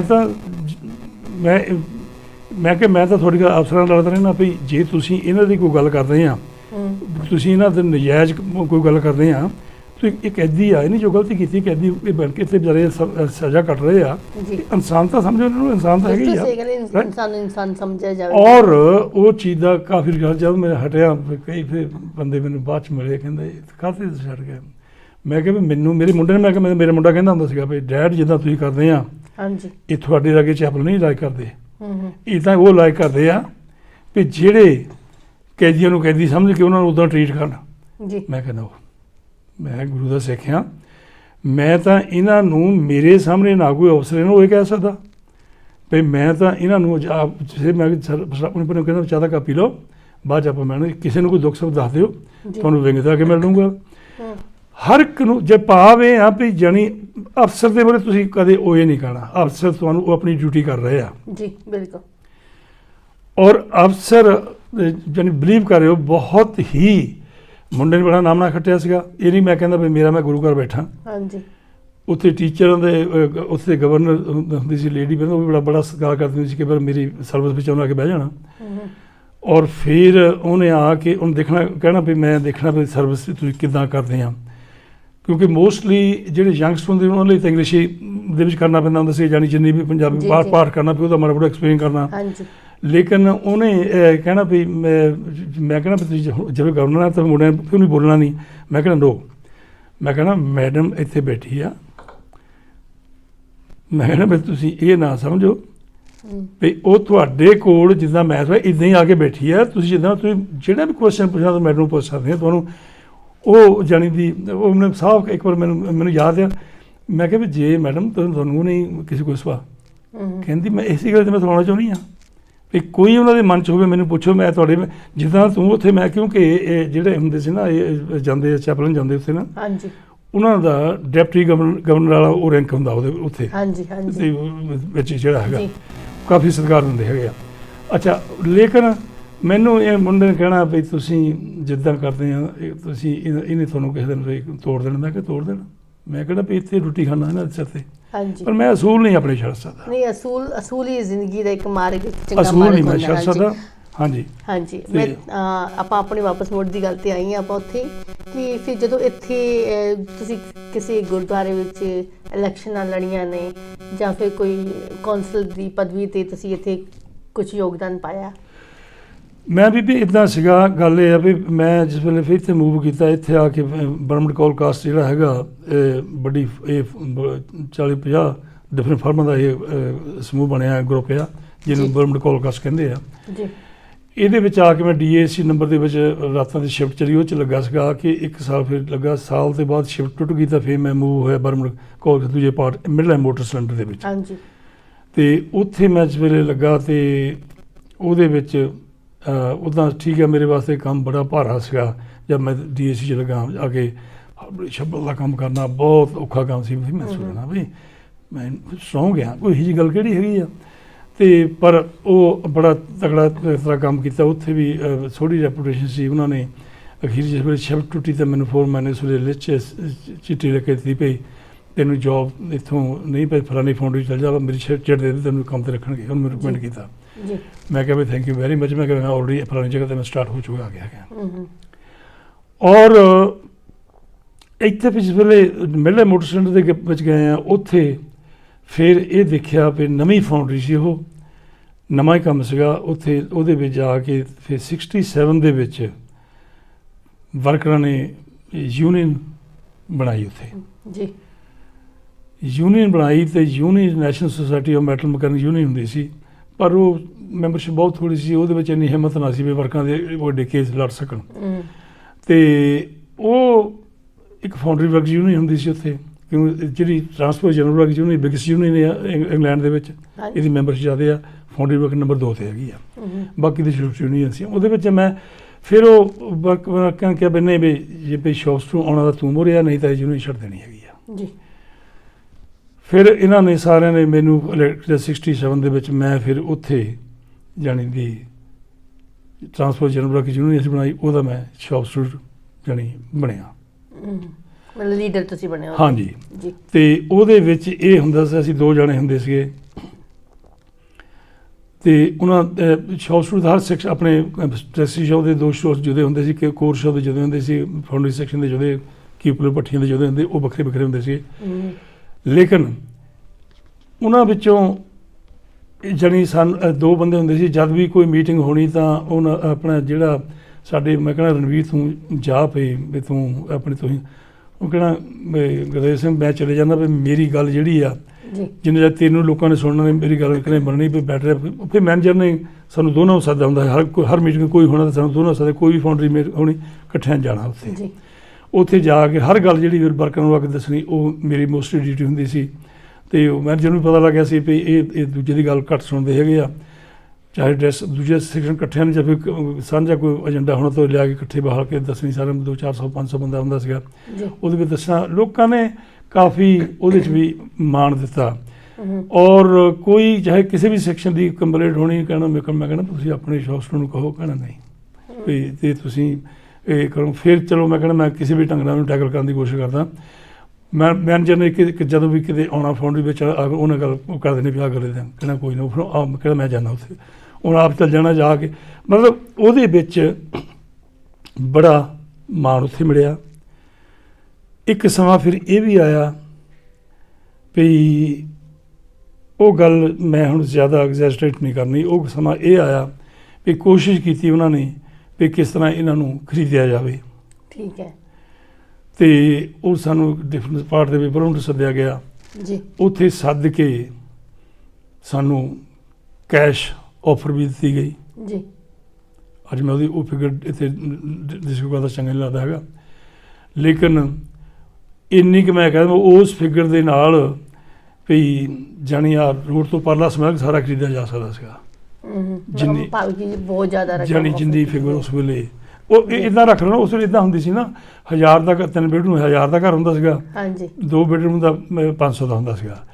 750 ਦਾ 50 ਪਾਉਂਡ ਰੱਖਦੇ, ਉਹਦਾ ਬਿਆਨਾ 100 ਦਾ ਰੱਖ ਲਿਓ। ਅਤੇ ਜੇ ਕੈਸ਼ ਲੈਣੇ ਹੋਣ ਤਾਂ ਫਿਰ ਵੀ 100-150 ਘਰ ਖਰੀਦ ਸਕਦੇ ਸੀਗੇ। ਅਤੇ ਬਸ ਜਾਣੀ ਭਾਵ ਉਹਨਾਂ ਨੇ ਸਾਨੂੰ ਗੱਲ ਕਰਦੇ ਕਰਦੇ ਵੀ ਇੱਦਾਂ ਹੀ ਲਫ਼ਜ਼ ਕਹੇ ਮੈਨੂੰ ਕਹਿੰਦਾ Gurdev don't base your intellect, settle your dispute upon money. I will give you the money. You give the figure in the briefcase. Open the lid. If you want more, I'll pay you more. Just leave the foundry. Just leave the foundry. Yes. ਕਿਉਂਕਿ ਤੁਹਾਡੀ leadership ਦੇ ਨਾਲ ਉਹਨਾਂ ਨੂੰ ਉੱਥੇ ਘਾਟਾ ਹੋ ਰਿਹਾ ਸੀ। ਉਸ ਲੀਡਰਸ਼ਿਪ ਨੇ ਮੈਂ ਇਹ ਜੇ ਬਹੁਤ ਪ੍ਰਾਊਡ ਨਾਲ ਵੀ ਕਹਾਂ ਵੀ ਮੈਂ ਜਿਸ ਉਹ ਲੀਡਰਸ਼ਿਪ ਜਿਹੜੀ ਮੈਨੂੰ ਮਾਲਕ ਨੇ ਕੋਈ ਮੇਰੇ ਤੇ ਇੰਨੀ ਕਿਰਪਾ ਕੀਤੀ ਹੋਈ ਸੀ। ਹਾਂਜੀ, ਮੈਂ ਨਾ ਵੀ ਪੱਗ ਬੰਨ੍ਹਦਾ ਹੁੰਦਾ ਸੀ, ਲਾਲ ਪੱਗ ਵਾਲਾ ਸਿੰਘ ਇਹ ਆਮ ਹੁੰਦੀ ਜਾਣੀ ਪ੍ਰਚਲਿਤ ਸੀ। ਹਾਂਜੀ, ਤੇ ਮੈਂ ਉਸ ਵੇਲੇ ਹੋਰ ਉਹਨੇ ਤਾਂ ਕੁਛ ਨਹੀਂ ਕਿਹਾ, ਤਾਂ ਮੈਂ ਇੱਦਾਂ ਵਿਸਕੀ ਰੱਖੀ ਹੋਈ ਸੀ, ਉਹਨੇ ਸ਼ਿਵਾ ਸੀ ਵਿਸਕੀ ਬੋਤਲ ਰੱਖੀ ਸੀ, ਪੀਂਦੇ ਹੁੰਦੇ ਸੀ ਗਲਾਸੀ ਪਏ, ਤਾਂ ਹਾਲੇ ਮੈਨੂੰ ਚੀਜ਼ ਕਰਨ ਵਾਲੇ ਚੱਕਣ ਨਾਲ ਲੈਡ ਖੋਲ੍ਹਤਾ ਉਹਨੇ ਦਾ, ਮੈਂ ਉਹਦੀ ਗਲਾਸੀ ਟੇਬਲ 'ਤੇ ਰੱਖੀ, ਮੈਂ ਕਿਹਾ ਮੰਡੇ ਵਾਲੀ ਸੀਨ ਦਾ ਫਾਊਂਡਰੀ, ਮੈਂ ਉੱਥੇ ਉਤਰੇ ਆ ਗਿਆ। ਉਹ ਦੂਜਾ ਮੈਨੂੰ ਉੱਠ ਕੇ ਆ ਗਿਆ। ਫਿਰ ਉਸਨੇ ਮੈਨੂੰ ਮੰਡੇ ਵਾਲੇ ਦਿਨ ਸੱਦਿਆ ਆਫਿਸ ਦੇ ਵਿੱਚ ਸੱਦ ਕੇ ਜੀ, ਕਹਿੰਦਾ ਵੀ ਤੁਸੀਂ ਆਫਰ A4 2 ਪੇਪਰ ਦਿੱਤੇ ਤੇ ਜਿੱਦਾਂ ਮਰਜ਼ੀ ਕੰਟਰੈਕਟ 6000 ਤਨਖਾਹ ਮੈਨੇਜਰ ਦੀ ਆ, ਗ੍ਰੀਨ ਕੋਡ ਦਿੰਦੇ ਆ, 5 ਸਾਲ ਦਾ ਕੰਟਰੈਕਟ ਜੋ ਮਰਜ਼ੀ ਬਿਨਾਂ ਪੜ੍ਹੇ ਮੈਂ ਸਾਈਨ ਕਰ ਦੂੰਗਾ, ਇਹ 5 ਸਾਲ ਦੇ ਪੈਸੇ ਦੇ ਕੇ ਫਿਰ ਤੋਰ ਦਿਆਂਗੇ ਨਾ 30-40 ਪਾਉਂਡ ਦੇ ਦੇਂਗੇ। ਮੈਂ ਪਾੜ ਕੇ ਮੁਰੇ ਸਿਰ ਮੈਂ ਕਹਿੰਦਾ ਔਰ ਉਦੋਂ ਬਾਅਦ ਫਿਰ ਪੈਸੇ ਕਦੇ ਲਿਫਾਫੇ ਜਿਆਦਾ ਮੈਂ ਕਿਹਾ ਹਾਰ ਕੇ ਖੀਰੀ ਮੈਂ ਉਹਨੂੰ ਕਿਹਾ, ਮੈਂ ਕਿਹਾ ਦੇਖੋ ਇਹ ਤੁਸੀਂ ਟਰਬਲ ਕ੍ਰੀਏਟ ਕਰਦੇ ਆ, ਇੱਦਾਂ ਦੀਆਂ ਗੱਲਾਂ, ਮੈਂ ਕਿਹਾ ਤੂੰ ਇੰਨੇ ਪੈਸੇ ਉੱਥੇ ਆਫਰ ਕੀਤੇ ਸੀ ਉਹ ਨਹੀਂ ਚੱਕੇ, ਇਹ ਜੇ ਕਰਨੇ ਪਈ ਇੱਦਾਂ ਦੀ ਗੱਲਾਂ ਬੰਦ ਕਰ ਦਿਓ ਭਈ ਇਹ ਸਾਰੀ ਫਾਊਂਡਰੀ ਅਸੀਂ ਸਟਾਪ ਕਰ ਦੂੰਗਾ, ਫਿਰ ਨਾ ਕਿਹੋ ਅਤੇ ਤੁਸੀਂ ਟਰਬਲ 'ਚ ਹੋਵੋਗੇ, ਮੈਂ ਇੱਦਾਂ ਦੀ ਗੱਲਾਂ ਨਹੀਂ ਚਾਹੁੰਦਾ।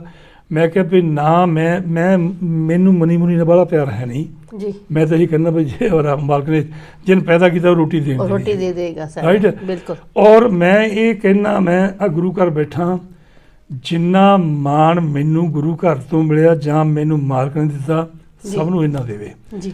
ਔਰ ਉਸੇ ਚੀਜ਼ ਦਾ ਸਦਕਾ ਫਿਰ ਉਦੋਂ ਬਾਅਦ 73 ਦੇ ਵਿੱਚ ਮੈਂ ਇੱਥੇ ਆਪਣੀ ਇਸ ਵੇਲੇ ਮੈਂ ਫਾਊਂਡਰੀ 'ਚੋਂ ਹਟ ਗਿਆ ਸੀਗਾ। ਹਾਂਜੀ, ਫਿਰ ਮੈਂ ਆਪਣਾ ਥੋੜ੍ਹਾ ਜਿਹਾ ਕੰਮ ਸ਼ੁਰੂ ਕੀਤਾ, ਲੇਕਿਨ ਉਹੀ 73 ਦੇ ਵਿੱਚ ਜਦ ਇੱਥੇ ਇਲੈਕਸ਼ਨ ਹੋਣੀ ਸੀ ਉਹਦੇ ਵਿੱਚ ਮੈਂ ਜਨਰਲ ਸੈਕਟਰੀ ਮੈਨੂੰ ਉਮੀਦਵਾਰ ਖੜਾ ਕੀਤਾ ਗਿਆ ਜੀ। ਅਤੇ ਮੈਂ ਬਿਲਕੁਲ ਨਹੀਂ ਇਸ ਚੱਕਰ 'ਚ ਨਹੀਂ ਆਉਣਾ ਚਾਹੁੰਦਾ, ਮੈਂ ਟ੍ਰੇਡ ਯੂਨੀਅਨਿਸਟ ਹੈਗਾ, ਮੈਂ ਇਹਦੇ ਵਿੱਚ ਬਿਲਕੁਲ ਨਹੀਂ ਆਉਣਾ ਚਾਹੁੰਦਾ ਹੈਗਾ ਵੀ ਮੈਂ ਇਹਨਾਂ ਕੰਮਾਂ 'ਚ ਨਹੀਂ ਆਉਣਾ ਚਾਹੁੰਦਾ, ਮੈਂ ਉੱਦਾਂ ਗੁਰੂ ਘਰ ਨਾਲ ਪਿਆਰ ਕਰਦਾ ਹੈਗਾ ਜੀ, ਪਰ ਮੈਂ ਇਹ ਕਮੇਟੀਆਂ 'ਚ ਨਹੀਂ ਆਉਣਾ ਚਾਹੁੰਦਾ। ਲੇਕਿਨ ਬੀਬੀ ਬੜਾ ਸੋਹਣਾ ਉਹਨਾਂ ਨੇ ਰਾਤ ਦੇ 1 ਵਜੇ ਤੱਕ ਮੇਰੇ ਦੁਆਲੇ ਲੱਗੇ ਰਹੇ, ਹੈਂਡਸਬੋਰਡ 'ਚ ਬੈਠੇ ਆ ਵੀ ਤੁਸੀਂ ਸਾਡਾ ਪੈਨਲ ਸਵੇਰ ਨੂੰ ਦੇਣਾ ਹੈਗਾ, ਲਾਸਟ ਡੇ ਆ, ਵੀ ਸਾਨੂੰ ਜਨਰਲ ਸੈਕਟਰੀ ਲੱਭ ਨਹੀਂ ਰਿਹਾ ਹੈਗਾ, ਵੀ ਜਿਹੜਾ ਪਹਿਲਾ ਜਨਰਲ ਸੈਕਟਰੀ ਸਾਨੂੰ ਹਟ ਗਿਆ, ਵੀ ਜੇ ਹੁਣ ਤੂੰ ਨਾ ਵੀ ਸਾਡਾ ਪੈਨਲ। ਫਿਰ ਮੇਰੀ ਸਿਸਟਰ ਰਹਿੰਦੀ ਸੀ ਇੱਥੇ ਬੁੱਢਾ ਰੋਡ ਹੈਂਡਸਬੋਰਡ, ਅਤੇ ਮੈਂ ਕਿਹਾ ਵੀ ਮੇਰੀ ਭੈਣ ਨੂੰ ਮੈਂ ਉਹਨੂੰ ਪੁੱਛਣਾ ਜੇ ਤਾਂ ਉਹ ਰਾਤ ਦਾ 1 ਵਜਾ ਹੈ ਉਸ 'ਤੇ ਉੱਥੇ ਆ ਕੇ ਡੋਲ ਕੀਤੀ ਜੀ। ਉਹ ਵਿੱਚ ਬੰਦੇ ਜਿਹੜੇ ਮੈਨੂੰ ਮਨਾਉਣ ਵਾਲੇ ਸੀ ਉਹ ਮੇਰੇ ਬਨੋਈ ਦੇ ਨਾਲ ਕੰਮ ਕਰਦੇ ਹੁੰਦੇ ਸੀਗੇ, ਉਹ ਨਾਲ ਉੱਥੇ ਆ ਕੇ ਫਿਰ ਜਾਨੀ ਉਹਨੇ ਦੇਖਿਆ ਵੀ ਕਿਹੜਾ ਰਾਤ ਫਿਰ ਤੇਰੀ ਭੈਣ ਨੇ ਡੋਲ ਖੋਲ੍ਹੀ ਆ ਕੇ, ਤੁਸੀਂ ਭਾਜੀ ਕਹਿੰਦੇ ਕਾਹਤੇ, ਉਹ ਕਹਿੰਦਾ ਭੈਣ ਕਹਿੰਦਾ ਵੀ ਮੈਂ ਮਿਹਨਤ ਕਰਦਾ ਵੀ ਇਹਨੂੰ ਮਨਾ ਵੀ ਸਾਡਾ ਆ ਕੇ ਵੀ ਜੇ ਇਹ ਜਨਰਲ ਸੈਕਟਰੀ ਦਾ ਫਾਰਮ ਭਰ ਦੇਵੇ ਤਾਂ ਸਾਡਾ ਪੈਨ ਕੰਪਲੀਟ ਹੁੰਦਾ ਜੀ। ਅਤੇ ਮੈਨੂੰ ਫਿਰ ਉਹ ਭੈਣ ਮੇਰੀ ਕਹਿੰਦੀ ਵੀ ਮੈਨੂੰ ਤੂੰ ਚਲੋ ਉਹਨੂੰ ਬਾਹਲੀ ਫਿਰ ਗੱਲ ਉਹ ਕਹਿੰਦੀ ਉਹ ਤੂੰ ਕਦੇ ਕਰ ਜੀਵਨ ਦੇ ਵਿੱਚ ਤੁਸੀਂ ਦਸਤਾਰ ਨੂੰ ਮੋਹਰੇ ਰੱਖ ਮੈਂ ਕਿਹਾ ਜੀ ਤੁਸੀਂ ਭਰ ਦਿਓ, ਮੈਂ ਸਾਈਨ ਕਰਤੇ। ਦੂਏ ਦਿਨ ਆ ਗਿਆ ਅਤੇ ਉਦੋਂ ਬਾਅਦ ਫਿਰ ਇੱਥੇ ਜਿਹੜਾ ਸਾਡੀ ਇਲੈਕਸ਼ਨ ਜਿਹੜੀ ਵੀਕ ਪਹਿਲਾਂ 1 ਵੀਕ ਪਹਿਲਾਂ ਇਲੈਕਸ਼ਨ ਸਾਡੀ ਅਵੋਇਡ ਹੋ ਗਈ, ਤਿੰਨ ਪੈਨਲ ਖੜ੍ਹੇ ਸੀ ਅਸੀਂ ਜੀ, ਅਤੇ ਉਹਦੇ ਵਿੱਚ ਪ੍ਰਪੋਜ਼ਲ ਆ ਗਏ ਵੀ ਜਿਹੜੇ ਨਵੇਂ ਬੰਦੇ ਉਹ ਕਮੇਟੀ ਬਣਾ ਲਓ ਅਤੇ ਪੁਰਾਣੇ ਬੰਦੇ ਸਾਰੇ ਹਟ ਜਾਣ। ਠੀਕ ਹੈ, ਅਤੇ ਉਹਦੇ ਨਾਲ ਫਿਰ 3 ਬੰਦੇ ਤਿੰਨਾਂ ਪਹਿਲਾਂ ਵਿੱਚ ਜਨਰਲ ਸੈਕਟਰੀ ਦੇ ਉਮੀਦਵਾਰ ਸੀ। ਹਾਂਜੀ, ਉਹਦੇ ਵਿੱਚ ਫਿਰ ਸਾਨੂੰ ਸਰਕ ਨੇ ਤਕਰੀਬਨ ਵਾਹ ਲੱਗਦੀ ਪਬਲਿਕ ਵੱਲੋਂ, ਮੈਨੂੰ ਕਾਫੀ IW ਵੱਲੋਂ, ਨੌਜਵਾਨ ਸਭਾ ਵੱਲੋਂ। ਇਸ ਵੇਲੇ ਉਸ ਵੇਲੇ ਹੁਣ ਤਾਂ ਉਸ ਵੇਲੇ ਜਿਹੜੇ ਨੌਜਵਾਨ ਸਾਡੀ ਉਮਰ ਦੇ ਹੋਏ ਸਾਰੇ ਉਹ, ਅਤੇ ਇਹ ਮੈਂ ਉਸ ਵੇਲੇ ਆਪਣੇ ਦੂਸਰਾ ਮੈਨੂੰ ਸਾਰਿਆਂ ਨੂੰ ਮੈਨੂੰ ਬੈਕ ਕੀਤਾ ਪਈ ਇਹਨਾਂ ਨੂੰ ਅਸੀਂ ਪ੍ਰਧਾਨ ਅਤੇ ਇੱਕ ਜਣਾ ਜਨਰਲ ਸੈਕਟਰੀ ਖਿਆਨਸੋ ਰਹਿਤ ਜਿਹੜਾ ਸੀਗਾ ਹਾਂਜੀ ਉਹ ਖਜ਼ਾਨਚੀ ਬਣੇ ਜੀ। ਅਤੇ ਉਸ ਤੋਂ ਬਾਅਦ ਫਿਰ ਮੈਂ ਸੈਕੰਡ ਇਲੈਕਸ਼ਨ ਫਿਰ ਲੜੀ 78 ਦੇ ਵਿੱਚ, ਉਹਦੇ ਵਿੱਚ ਫਿਰ ਐਵੇਂ ਕਿ ਡਬਲ ਵੋਟਾਂ ਲੋਕਾਂ ਨੂੰ ਪਾ ਕੇ ਮੈਨੂੰ ਜਿਤਾਇਆ ਜੀ। ਅਤੇ ਇਹ ਗੁਰੂ ਘਰ ਦੇ ਵਿੱਚ ਮੈਨੂੰ ਆਉਣ ਦਾ ਮੌਕਾ ਮਿਲਿਆ, ਲੇਕਿਨ ਗੁਰੂ ਘਰ ਦੇ ਵਿੱਚ ਕੋਈ ਵੀ ਸਾਡਾ ਇਹੋ ਜਿਹਾ ਕੋਈ ਵੀ ਸਮਾਂ ਆਇਆ ਜਿੱਥੇ ਦੇਖਿਆ ਵੀ ਸਿੱਖੀ ਦੀ ਕੋਈ ਆਂਚ ਹੁੰਦੀ ਹੈਗੀ ਆ ਜੀ। 94 ਦੇ ਵਿੱਚ ਮੈਨੂੰ ਚਿੱਠੀ ਆਈ ਟੋੜਾ ਸਾਹਿਬ ਉਹਨਾਂ ਦੀ ਵੀ ਨੇਵੀ ਦੇ ਸਿੱਖਾਂ ਦੀਆਂ ਨਾਬਦੀਕੀਆਂ ਬਹੁਤ ਜ਼ਿਆਦਾ ਹੋ ਰਹੀਆਂ ਵੀ ਤੁਸੀਂ ਇੱਥੋਂ ਗੁਰਦੁਆਰੇ ਕੋਲ ਰੈਜ਼ੋਲੂਸ਼ਨ। ਉਸ ਵੇਲੇ ਲਾਇਬ੍ਰੇਰੀ ਦੇ ਵਿੱਚ ਬੈਠ ਕੇ 3-4 ਬੰਦਿਆਂ ਨੇ ਅਸੀਂ ਟੈਲੀਗ੍ਰਾਮ ਡਰਾਫਟ ਕੀਤੀ। ਉਹ ਟੈਲੀਗ੍ਰਾਮ ਦੇ ਉੱਤੇ ਮੈਂ ਬਹਿ ਕੇ ਅਸੀਂ ਸਾਇਨ ਥੱਲੇ ਮੈਂ ਕਿਹਾ ਗੁਰਦੇਵ ਸਿੰਘ ਚੌਹਾਨ ਪ੍ਰੈਜ਼ੀਡੈਂਟ ਆਫ ਗੁਨਾ ਗੁਰਦੁਆਰਾ ਸਮੈਦਕ ਰਾਈਟ। ਜੀ ਮੈਨੂੰ ਕਹਿੰਦੇ ਤੂੰ ਨਾਂ ਜ਼ਰੂਰ ਲਿਖਣਾ ਪਏ ਕਹਿੰਦੇ ਪ੍ਰੈਜ਼ੀਡੈਂਟ। ਮੈਂ ਕਿਹਾ ਇਹ ਨਹੀਂ ਗੱਲ ਹੈਗੀ, ਤੁਸੀਂ ਨਾਂ ਵੀ ਲਿਖਣਾ ਪਊਗਾ ਪ੍ਰੈਜ਼ੀਡੈਂਟ ਗੁਨਾ ਗੁਰਦੁਆਰਾ ਸਮੈਦਕ। ਮੈਂ ਕਿਹਾ ਲਿਖੋ। ਅਤੇ ਫਿਰ ਉਹ ਟੈਲੀਗ੍ਰਾਮ ਮੈਂ ਲੈ ਕੇ ਮੇਨ ਪੋਸਟ ਆਫਿਸ ਦੇ ਵਿੱਚ ਮੈਂ ਉਹ ਗਿਆ ਟੈਲੀਗ੍ਰਾਮ ਦੇਣ ਵਾਸਤੇ ਇੰਦਰਾ ਗਾਂਧੀ ਨੂੰ ਹਾਂਜੀ ਅਤੇ ਚੀਫ ਮਿਨਿਸਟਰ ਪੰਜਾਬ ਨੂੰ। ਜੀ ਜੀ ਮੋਰੇ ਗਿਆਨੀ ਬਖਸ਼ੀਸ਼ ਹੋਣੀ ਅੱਜ ਦੁਨੀਆ 'ਚ ਨਹੀਂ ਰਹੇ। ਹੂੰ ਉਹ ਇਸ ਗੁਰਦੁਆਰੇ ਦੇ ਜਨਰਲ ਸੈਕਟਰੀ ਰਹਿ ਚੁੱਕੇ ਸੀ। ਗਿਆਨੀ ਬਖਸ਼ੀਸ਼ ਗਿਆਨੀ ਬਖਸ਼ੀਸ਼ ਹੋਣੀ ਬਹੁਤ ਹੀ ਵਿਦਵਾਨ ਸੀਗੇ, ਜੀ ਹਾਈਲੀ ਕੁਆਲੀਫਾਈਡ। ਜੀ ਔਰ ਉਹ ਇੰਨੇ ਵਿਦਵਾਨ ਸੀ ਜਿਸ ਵੇਲੇ ਸਟੇਜ 'ਤੇ ਖੜ੍ਹਦੇ ਹੁੰਦੇ, ਕਿਉਂਕਿ ਪਹਿਲਾਂ ਗਿਆਨੀ ਕੀਤੀ ਹੋਈ ਸੀ, ਬੜੇ ਪ੍ਰੋਫੈਸ਼ਨਲ ਬੰਦੇ ਸੀ ਉਹ, ਔਰ ਬੁਲਾਰੇ ਬੜੇ ਤਕੜੇ ਸੀਗੇ। ਜੀ ਉਹ ਜਿਸ ਵੇਲੇ ਉਹ ਖੜ੍ਹੇ ਸੀਗੇ ਤਾਂ ਉਹਨਾਂ ਨੇ ਵੀ ਖਾਲਿਸਤਾਨ ਬਾਰੇ ਬਹੁਤ ਮੂਵਮੈਂਟ ਚਲਾਈ ਸੀ। ਚੰਦ ਸਿੰਘ ਪੰਛੀ ਉਹਨਾਂ ਨੇ ਰਲ ਕੇ। ਜੀ ਉਹ ਇੰਡੀਆ ਗਏ ਸੀ ਅਤੇ ਉਹਨਾਂ ਨੂੰ ਜੇਲ੍ਹ ਹੋ ਗਈ ਸੀ, ਉੱਥੇ ਅਰੈਸਟ ਕਰ ਲਏ ਸੀ। ਠੀਕ ਹੈ। ਉਹਨਾਂ ਦੇ ਬਾਰੇ ਵੀ ਜਿੰਨਾ ਕੁ ਸਾਤੇ ਹੋ ਸਕਿਆ ਇੱਥੇ ਕੋਸ਼ਿਸ਼ ਕਰੀ ਦੀ ਸੀ, ਲੇਕਿਨ ਉਹ ਫਿਰ ਉੱਥੋਂ ਜਦੋਂ ਰਿਹਾ ਹੋ ਕੇ ਵਾਪਸ ਆਏ ਇੱਥੇ, ਹਾਂਜੀ ਜਦੋਂ ਉਹ ਵਾਪਸ ਆਏ ਤਾਂ ਉਹਨਾਂ ਨੂੰ ਪਤਾ ਲੱਗਾ ਵੀ ਗੁਰਦੁਆਰੇ ਦਾ ਕੋਈ ਜਿਹੜਾ ਪ੍ਰਧਾਨ ਹੈ, ਇਹ ਪਹਿਲੀ ਪ੍ਰਧਾਨਗੀ ਦੀ ਵੇਲੇ ਦੀ ਗੱਲ ਆ, ਜੀ ਜੀ ਵੀ ਦਾੜੀ ਕੇਸਾਂ ਵਾਲਾ ਇੱਦਾਂ ਜਾਣੀ ਉਸ ਵੇਲੇ ਆਏ ਤਾਂ ਮੈਂ ਉਹਨਾਂ ਉਸ ਵੇਲੇ ਪਹਿਲੀ ਵਾਰ ਮੇਰਾ ਉਹਨੂੰ ਮਿਲਿਆ ਤਾਂ ਮੈਂ ਉਹਨਾਂ ਨੂੰ ਬੇਨਤੀ ਕੀਤੀ। ਉਹਨੇ ਸਟੇਜ 'ਤੇ ਇਸ ਵੇਲੇ ਉਹ ਬੋਲੇ ਹਾਂਜੀ ਤਾਂ ਉਹ ਬੋਲੇ ਤਾਂ ਉਹਨਾਂ ਨੇ ਕਹਿੰਦੇ ਬੜੀ ਖੁਸ਼ੀ ਹੋਈ ਆ ਵੀ ਇੱਕ ਤਾਂ ਨੌਜਵਾਨ ਹੈ ਵੀ ਦਾੜੀ ਕੇਸਾਂ ਬੜੀ ਖੁਸ਼ੀ ਦੀ ਗੱਲ ਹੈਗੀ ਆ। ਜੀ ਔਰ ਇਹ ਇੱਥੋਂ ਮੈਨੂੰ ਮਿਲਿਆ ਜੋ ਮਿਲਿਆ ਜੀ ਇਸ ਗੁਰੂ ਇਸ ਗੁਰੂ ਘਰ ਤੋਂ ਗੁਰੂ ਘਰ ਤੋਂ। ਮਤਲਬ ਇਹ ਆਪਣਾ ਸਭ ਤੋਂ ਪਹਿਲਾ ਗੁਰੂ ਘਰ ਇਹੀ ਗੁਰੂ ਘਰ ਪਹਿਲਾ। ਇਸ ਗੁਰੂ ਘਰ ਦੇ ਵਿੱਚ ਮੂਵਮੈਂਟ ਜਿਹੜੀ ਵੀ ਚੱਲਦੀ ਸੀ ਡਟ ਕੇ ਚੱਲਦੀ ਸੀ।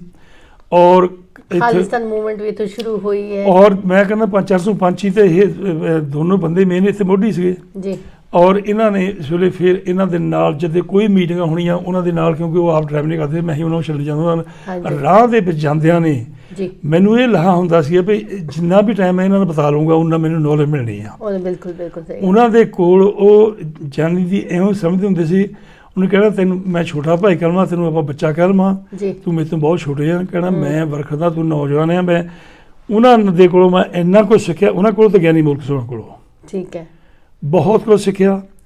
ਔਰ ਉਹਨਾਂ ਨੇ ਗਿਆਨੀ ਜੀ ਉਹਨਾਂ 'ਤੇ ਇੱਦਾਂ ਆਪ ਵੀ ਕਈ ਸਵਾਲ ਕਰਨ ਆਪ ਪੁੱਛਦੇ ਰਹਿਣਾ ਪਏ ਨੌਲੇਜ ਜਿੰਨੀ ਸਾਨੂੰ ਉਹ ਤੋਂ ਉਹਨੇ ਜਾਣੀ ਉਹਨਾਂ ਨੇ ਜਿਸ ਵੇਲੇ ਇਹ ਜਾਣੀ ਸਾਡਾ ਹੋ ਗਿਆ, ਜਿਸ ਵੇਲੇ ਮੈਨੂੰ ਫਿਰ ਉਹਨਾਂ ਦੀ ਸ਼ਾਮ ਨੂੰ ਮੀਟਿੰਗ ਸੀ ਉੱਥੇ ਸਕੂਲ ਦੇ ਵਿੱਚ ਰੱਖੀ ਹੋਈ ਸੀ ਨਹੀਂ, ਮੈਨੂੰ ਜਾਂਦੇ ਹੋਏ ਕਹਿੰਦੇ ਵੀ ਉੱਥੇ ਆਇਓ ਵੀ ਅਸੀਂ ਮੀਟਿੰਗ ਰੱਖੀ ਹੋਈ ਆ। ਠੀਕ ਹੈ। ਉੱਥੇ ਵੀ ਚਲੇ ਗਏ, ਉੱਥੇ ਮੈਂ ਉਹਨਾਂ ਨਾਲ ਉਸ ਤੋਂ ਬਾਅਦ ਸਾਡਾ ਆਪਸ ਵਿੱਚ ਚੰਗਾ ਪਿਆਰ ਹੋ ਗਿਆ ਮੇਰੇ ਖਿਆਲ ਜੀ।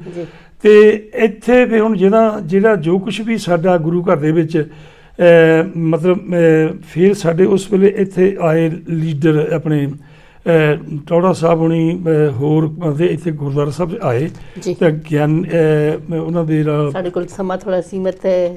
ਉਹਨਾਂ ਦੇ ਨਾਲ ਆਏ ਦੂਸਰਾ ਜਿਹੜੇ ਸੀਗੇ ਅਮਰੀਕਾ ਦੇ ਵਿੱਚ ਗਿਆਨੀ ਜੋਗੀ ਜੀ ਹੋਣੀ, ਹਾਂਜੀ ਉਹ ਵੀ ਆਏ ਸੀਗੇ। ਠੀਕ ਹੈ। ਉਹਨਾਂ ਸਾਰਿਆਂ ਨੂੰ ਮਾਨਤੇ ਉਹਨਾਂ ਵੀ ਸਰੂਪਾ ਦੇਣ ਲੱਗੇ ਤਾਂ ਉਹਨੇ ਮੇਰੀ ਬਾਂਹ ਫੜ ਲਈ।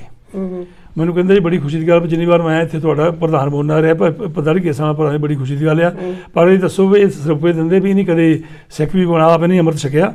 ਅਤੇ ਮੈਂ ਕਿਹਾ ਜੀ ਮੇਰੀ ਬਾਂਹ ਛੱਡ ਦਿਓ। ਮੈਂ ਕਿਹਾ ਮੈਂ ਪਰਮ ਕਰਦਾ, ਮੈਂ ਅੰਮ੍ਰਿਤ ਛਕੂੰਗਾ। ਮੈਂ 75 ਦੇ ਵਿੱਚ ਜਾਣੀ ਵਿਸਾਖੀ ਦੇ ਉੱਤੇ ਅਤੇ ਮੈਂ ਅੰਮ੍ਰਿਤ ਛਕਿਆ। ਸੋ ਉਸ ਦਿਨ ਤੋਂ ਬਾਅਦ ਮੇਰੀ ਜਿੱਦਾਂ ਕਹਿੰਦੇ ਇਹੋ ਜਿਹੀ ਪਲਟ ਹੋਈ ਹੈਗੀ ਆ ਵੀ ਮੈਂ ਕਹਿੰਦਾ ਇਹ ਬਖਸ਼ਿਸ਼ ਕਿਹਦੀ ਹੈ, ਇਸ ਗੁਰੂ ਘਰ ਦੀ ਆ, ਇਹ ਗੁਰੂ ਨਾਨਕ ਮਹਾਰਾਜ ਦੀ ਇਹਦੀ ਬਖਸ਼ਿਸ਼ ਆ।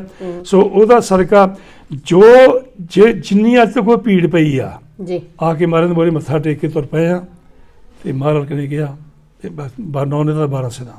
ਸੋ ਮਤਲਬ ਜਿਹੜਾ ਸ਼ਬਦ ਮਾਲ ਕਹਿੰਦੇ ਜੋ ਮੰਗੇ ਠਾਕਰ ਆਪਣੇ ਤੇ ਜੋ ਸੋਚੇ ਦੇਵਾ, ਨਾਨਕ ਦਾ ਮੁਕਤ ਨਹੀਂ ਹੋ ਸੱਚੋ ਦਾਤਾ ਪੂਰੀ ਕਰਦਾ। ਪਰ ਤੁਸੀਂ ਮੰਗ ਮੰਗਣੀ ਆਉਂਦੀ ਹੋਵੇ ਔਰ ਫਿਰ ਉਹ ਨਿਮਾਣੇ ਬਣ ਕੇ ਮੰਗ ਮੰਨ ਪੂਰੀ ਕਰਦਾ। ਬਿਲਕੁਲ ਦਾਤਾ ਦੇ ਘਰ 'ਚ ਸਭ ਕੁਝ ਹੈ, ਜੋ ਵੀ ਦਾਤੇ ਕੋ ਮੰਗੋ ਮਿਲ ਜਾਂਦਾ ਹੈ।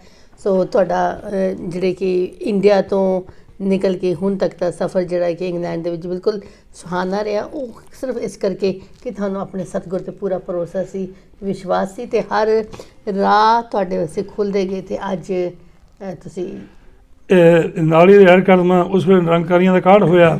ਹਾਂਜੀ। ਉਹ ਸਭ ਤੋਂ ਪਹਿਲਾਂ ਇੱਥੋਂ ਅਸੀਂ 78 'ਚ ਇੱਥੋਂ ਅਸੀਂ ਕਨਵੈਨਸ਼ਨਲ ਕਮੈਂਟਰੀ ਦਾ 2 ਕੋਚਾਂ ਭਰ ਕੇ ਲੈ ਗਏ ਇੱਥੋਂ। ਹਾਂਜੀ।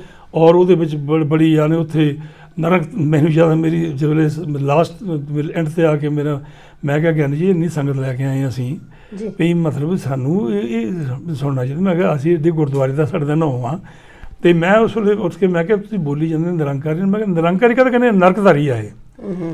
ਤੇ ਉਹ ਤੋਂ ਬਾਅਦ ਉੱਥੇ ਸਾਡੇ ਇੱਥੇ ਢਾਡੀ ਜਥਾ ਆਇਆ ਸੀਗਾ ਇਹ ਆਪਣੇ ਸਿੱਧਮਾਲਿਆਂ ਦਾ ਜੀ, ਉਹਨੇ ਇੱਥੇ ਕਹਿੰਦਾ ਉਹਨਾਂ ਨੇ ਉਹ ਇਹੋ ਜਿਹਾ ਲਫ਼ਜ਼ ਫੜਿਆ ਉੱਥੋਂ ਤੇ ਉਹ ਉੱਥੇ ਵੀ ਕੋਈ ਨਹੀਂ ਲਾਉਣੀ ਸੀ ਇੱਥੇ ਆ ਕੇ ਉਹ ਨਰਕਧਾਰੀ ਇਹੋ ਜਿਹਾ ਸਾਡਾ ਉਹ ਜਾਣੀ ਭਾਵ ਜਾਣੀ ਕਿਸੇ ਵੀ ਸਮੇਂ ਤੇ ਬੈਕਫੁੱਟ ਨਹੀਂ ਹੋਏ ਪਹਿਲਾਂ ਵੀ ਨਹੀਂ ਤਾਂ ਜੀ ਮੈਂ ਇੰਡੀਆ ਜਾਣਾ। ਮੈਂ ਕਦੇ ਮਨ 'ਚ ਸੋਚਦਾ ਮੈਂ ਕਿਹਾ ਜੇ ਮੇਰੇ ਕਰਮਾਂ 'ਚ ਉਹਦੇ ਜਾਊਂਗਾ, ਪਰ ਜੇ ਮੋਹਰੇ ਆਏ ਆ ਤੁਹਾਨੂੰ ਜਿਹੜੀ ਡਿਊਟੀ ਉਹ ਕਰਨੀ ਆ ਉਹ ਕਰਨੀ ਪੈਣੀ ਆ। ਬਿਲਕੁਲ ਔਰ ਇੱਥੇ ਪਿੱਛਾ ਨੂੰ ਨਹੀਂ ਦੇਖਣਾ ਹੈਗਾ। ਔਰ ਅੱਜ ਤੱਕ ਹੁਣ ਜਥੇਬੰਦੀਆਂ ਦੇ ਵਿਚਰਦੇ ਹੈਗੇ ਆ ਉੱਥੇ ਜਿਹੜੀ ਵੀ ਗੱਲ ਹੈਗੀ ਉਹ ਤੇ ਡਟ ਕੇ ਖੜ੍ਹਦੇ ਹੈਗੇ ਆ ਵੀ ਕਿਤੇ ਨਹੀਂ ਇਹਦੇ ਪਿੱਛਾ ਨੂੰ ਦੇਖਿਆ ਨਹੀਂ ਮੁੜ ਕੇ ਸਵਾਲ ਨਹੀਂ ਪੈਦਾ ਹੁੰਦਾ। ਹਾਂ ਪਿਆ ਹੁਣ ਕੋਵਿਡ ਆਏ ਕਰਕੇ ਥੋੜ੍ਹਾ ਜਿਹਾ ਕਹੀ ਤਾਂ ਬਚ ਕੇ ਰਹੋ ਜੀ, ਬਿਲਕੁਲ ਬਿਲਕੁਲ ਉਹ ਤਾਂ ਆਪਣੀ ਵਕਤ ਵਿਚਾਰੇ ਸੋ ਬੰਦਾ ਸਾਡੇ ਹੋਇਆ ਜੀ। ਸਰਦਾਰ ਮੰਗਲ ਸੋਹਣੀ ਤੁਸੀਂ ਵੀ ਸੁਣਿਆ ਉਹ ਚੜ੍ਹਾਈ ਕਰ ਗਏ ਉੱਧਰ। ਮੈਂ ਵਿਚਾਰੇ ਤੇ ਮੈਂ ਨਹੀਂ ਗਿਆ ਸੀਗਾ ਸਾਰੇ ਮਿਲ ਜੋਗੇ ਮੈਨੂੰ ਕਹਿੰਦੇ ਵੀ ਤੁਸੀਂ ਨਾ ਜਾਓ। ਮੈਂ ਕਿਹਾ ਵੀ ਮੈਂ ਚਾਹੁੰਦਾ ਵੀ ਦੂਰ ਰਹਾਂ ਤੇ ਬੈਠ ਰਿਹਾ ਜੀ।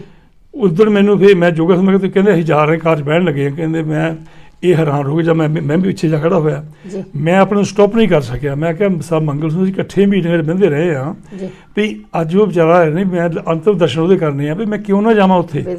ਮੈਂ ਕਿਹਾ ਕੰਫਰਟ ਵੀ ਮੈਂ ਉੱਥੇ ਪਹੁੰਚਿਆ ਜਦ ਮੈਂ ਇਹ ਮੋਰੇ ਖੜੇ ਕਹਿੰਦੇ ਵੀ ਤੁਸੀਂ ਸਾਨੂੰ ਕਹਿੰਦੇ ਸੀ ਤੁਹਾਨੂੰ ਅਸੀਂ ਤਾਂ ਨਹੀਂ ਜਾਂਦੇ ਕਰਾਊਡ 'ਚ। ਮੈਂ ਕਿਹਾ ਮੈਂ ਦਰਸ਼ਨ ਕਰਨੇ ਆ, ਦਰਸ਼ਨ ਕਰਕੇ ਮੈਂ ਉਸ ਵਿੱਚ ਚੱਲ ਜਾਣਾ। ਮੈਂ ਕਿਹਾ ਮੈਂ ਕ੍ਰੀਮੇਟੋਰੀਅਮ ਵੀ ਨਹੀਂ ਜਾਣਾ। ਮੈਂ ਕਿਹਾ ਵੀ ਮੈਂ ਇੱਥੇ ਸ਼ਰਧਾਲ ਜੀ ਬੋਲਣਾ ਵੀ ਨਹੀਂ ਹੈਗਾ, ਮੈਂ ਚਲੇ ਜਾਣਾ ਵਾਪਸ, ਪਰ ਮੈਂ ਇਹਨਾਂ ਦਾ ਦਰਸ਼ਨ ਜ਼ਰੂਰ ਕਰਨੇ ਸੀ।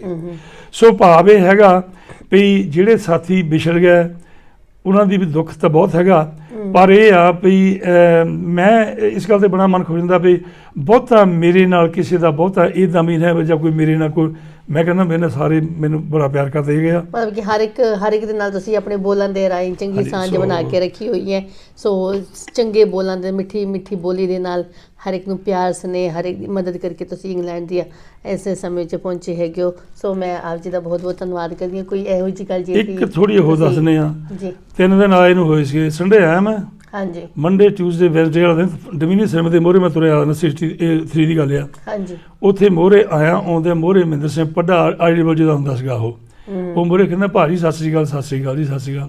ਕਹਿੰਦਾ ਜੀ ਮਜ਼ਾਰਾ ਆਇਆ ਲੰਡਨ ਸੰਡੇ ਵਾਲੇ ਦਿਨ ਉੱਥੇ ਜਾਓਗੇ ਸੰਡੇ ਵਾਲੇ ਦਿਨ। ਮੈਂ ਕਿਹਾ ਹਾਂਜੀ ਆ ਜਾਊਂਗਾ।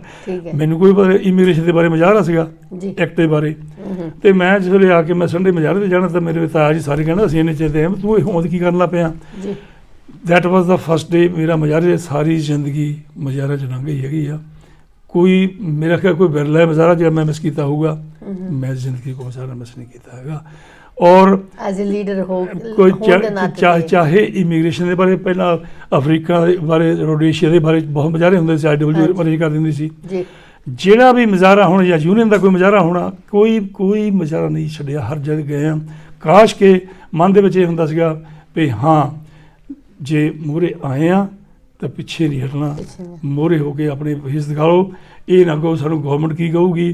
ਹੁਣ ਜਿੱਥੇ ਵੀ ਜਾਈਦਾ ਹੁਣ ਅਸੀਂ ਫੇਰ ਮੂਵ ਕਰ ਰਹੇ ਹਾਂ ਵੀ ਜਿਹੜਾ 6 ਜੂਨ ਦਾ ਵੀ ਅਸੀਂ ਕਰਦੇ ਹਾਂ 6 ਜੂਨ ਦਾ ਅਸੀਂ ਭਾਵੇਂ ਟਰਫਾਲਗਰ ਸੇ ਤੋਂ ਸ਼ੁਰੂ ਕਰੀਏ ਹਾਈਟ ਬਾਰ ਜਾਣ ਦੀ ਬਜਾਏ ਅਸੀਂ ਇਹਨੂੰ ਖਤਮ ਲਿਆ ਕੇ ਟਰਫਾਲਗਰ ਸੇ ਉੱਥੋਂ ਤੁਰ ਕੇ ਅਸੀਂ ਹਾਈ ਕਮੇਟੀ ਦੇ ਮੋਹਰੇ ਆ ਕੇ ਖਤਮ ਕਰੀਏ ਇਹਨੂੰ।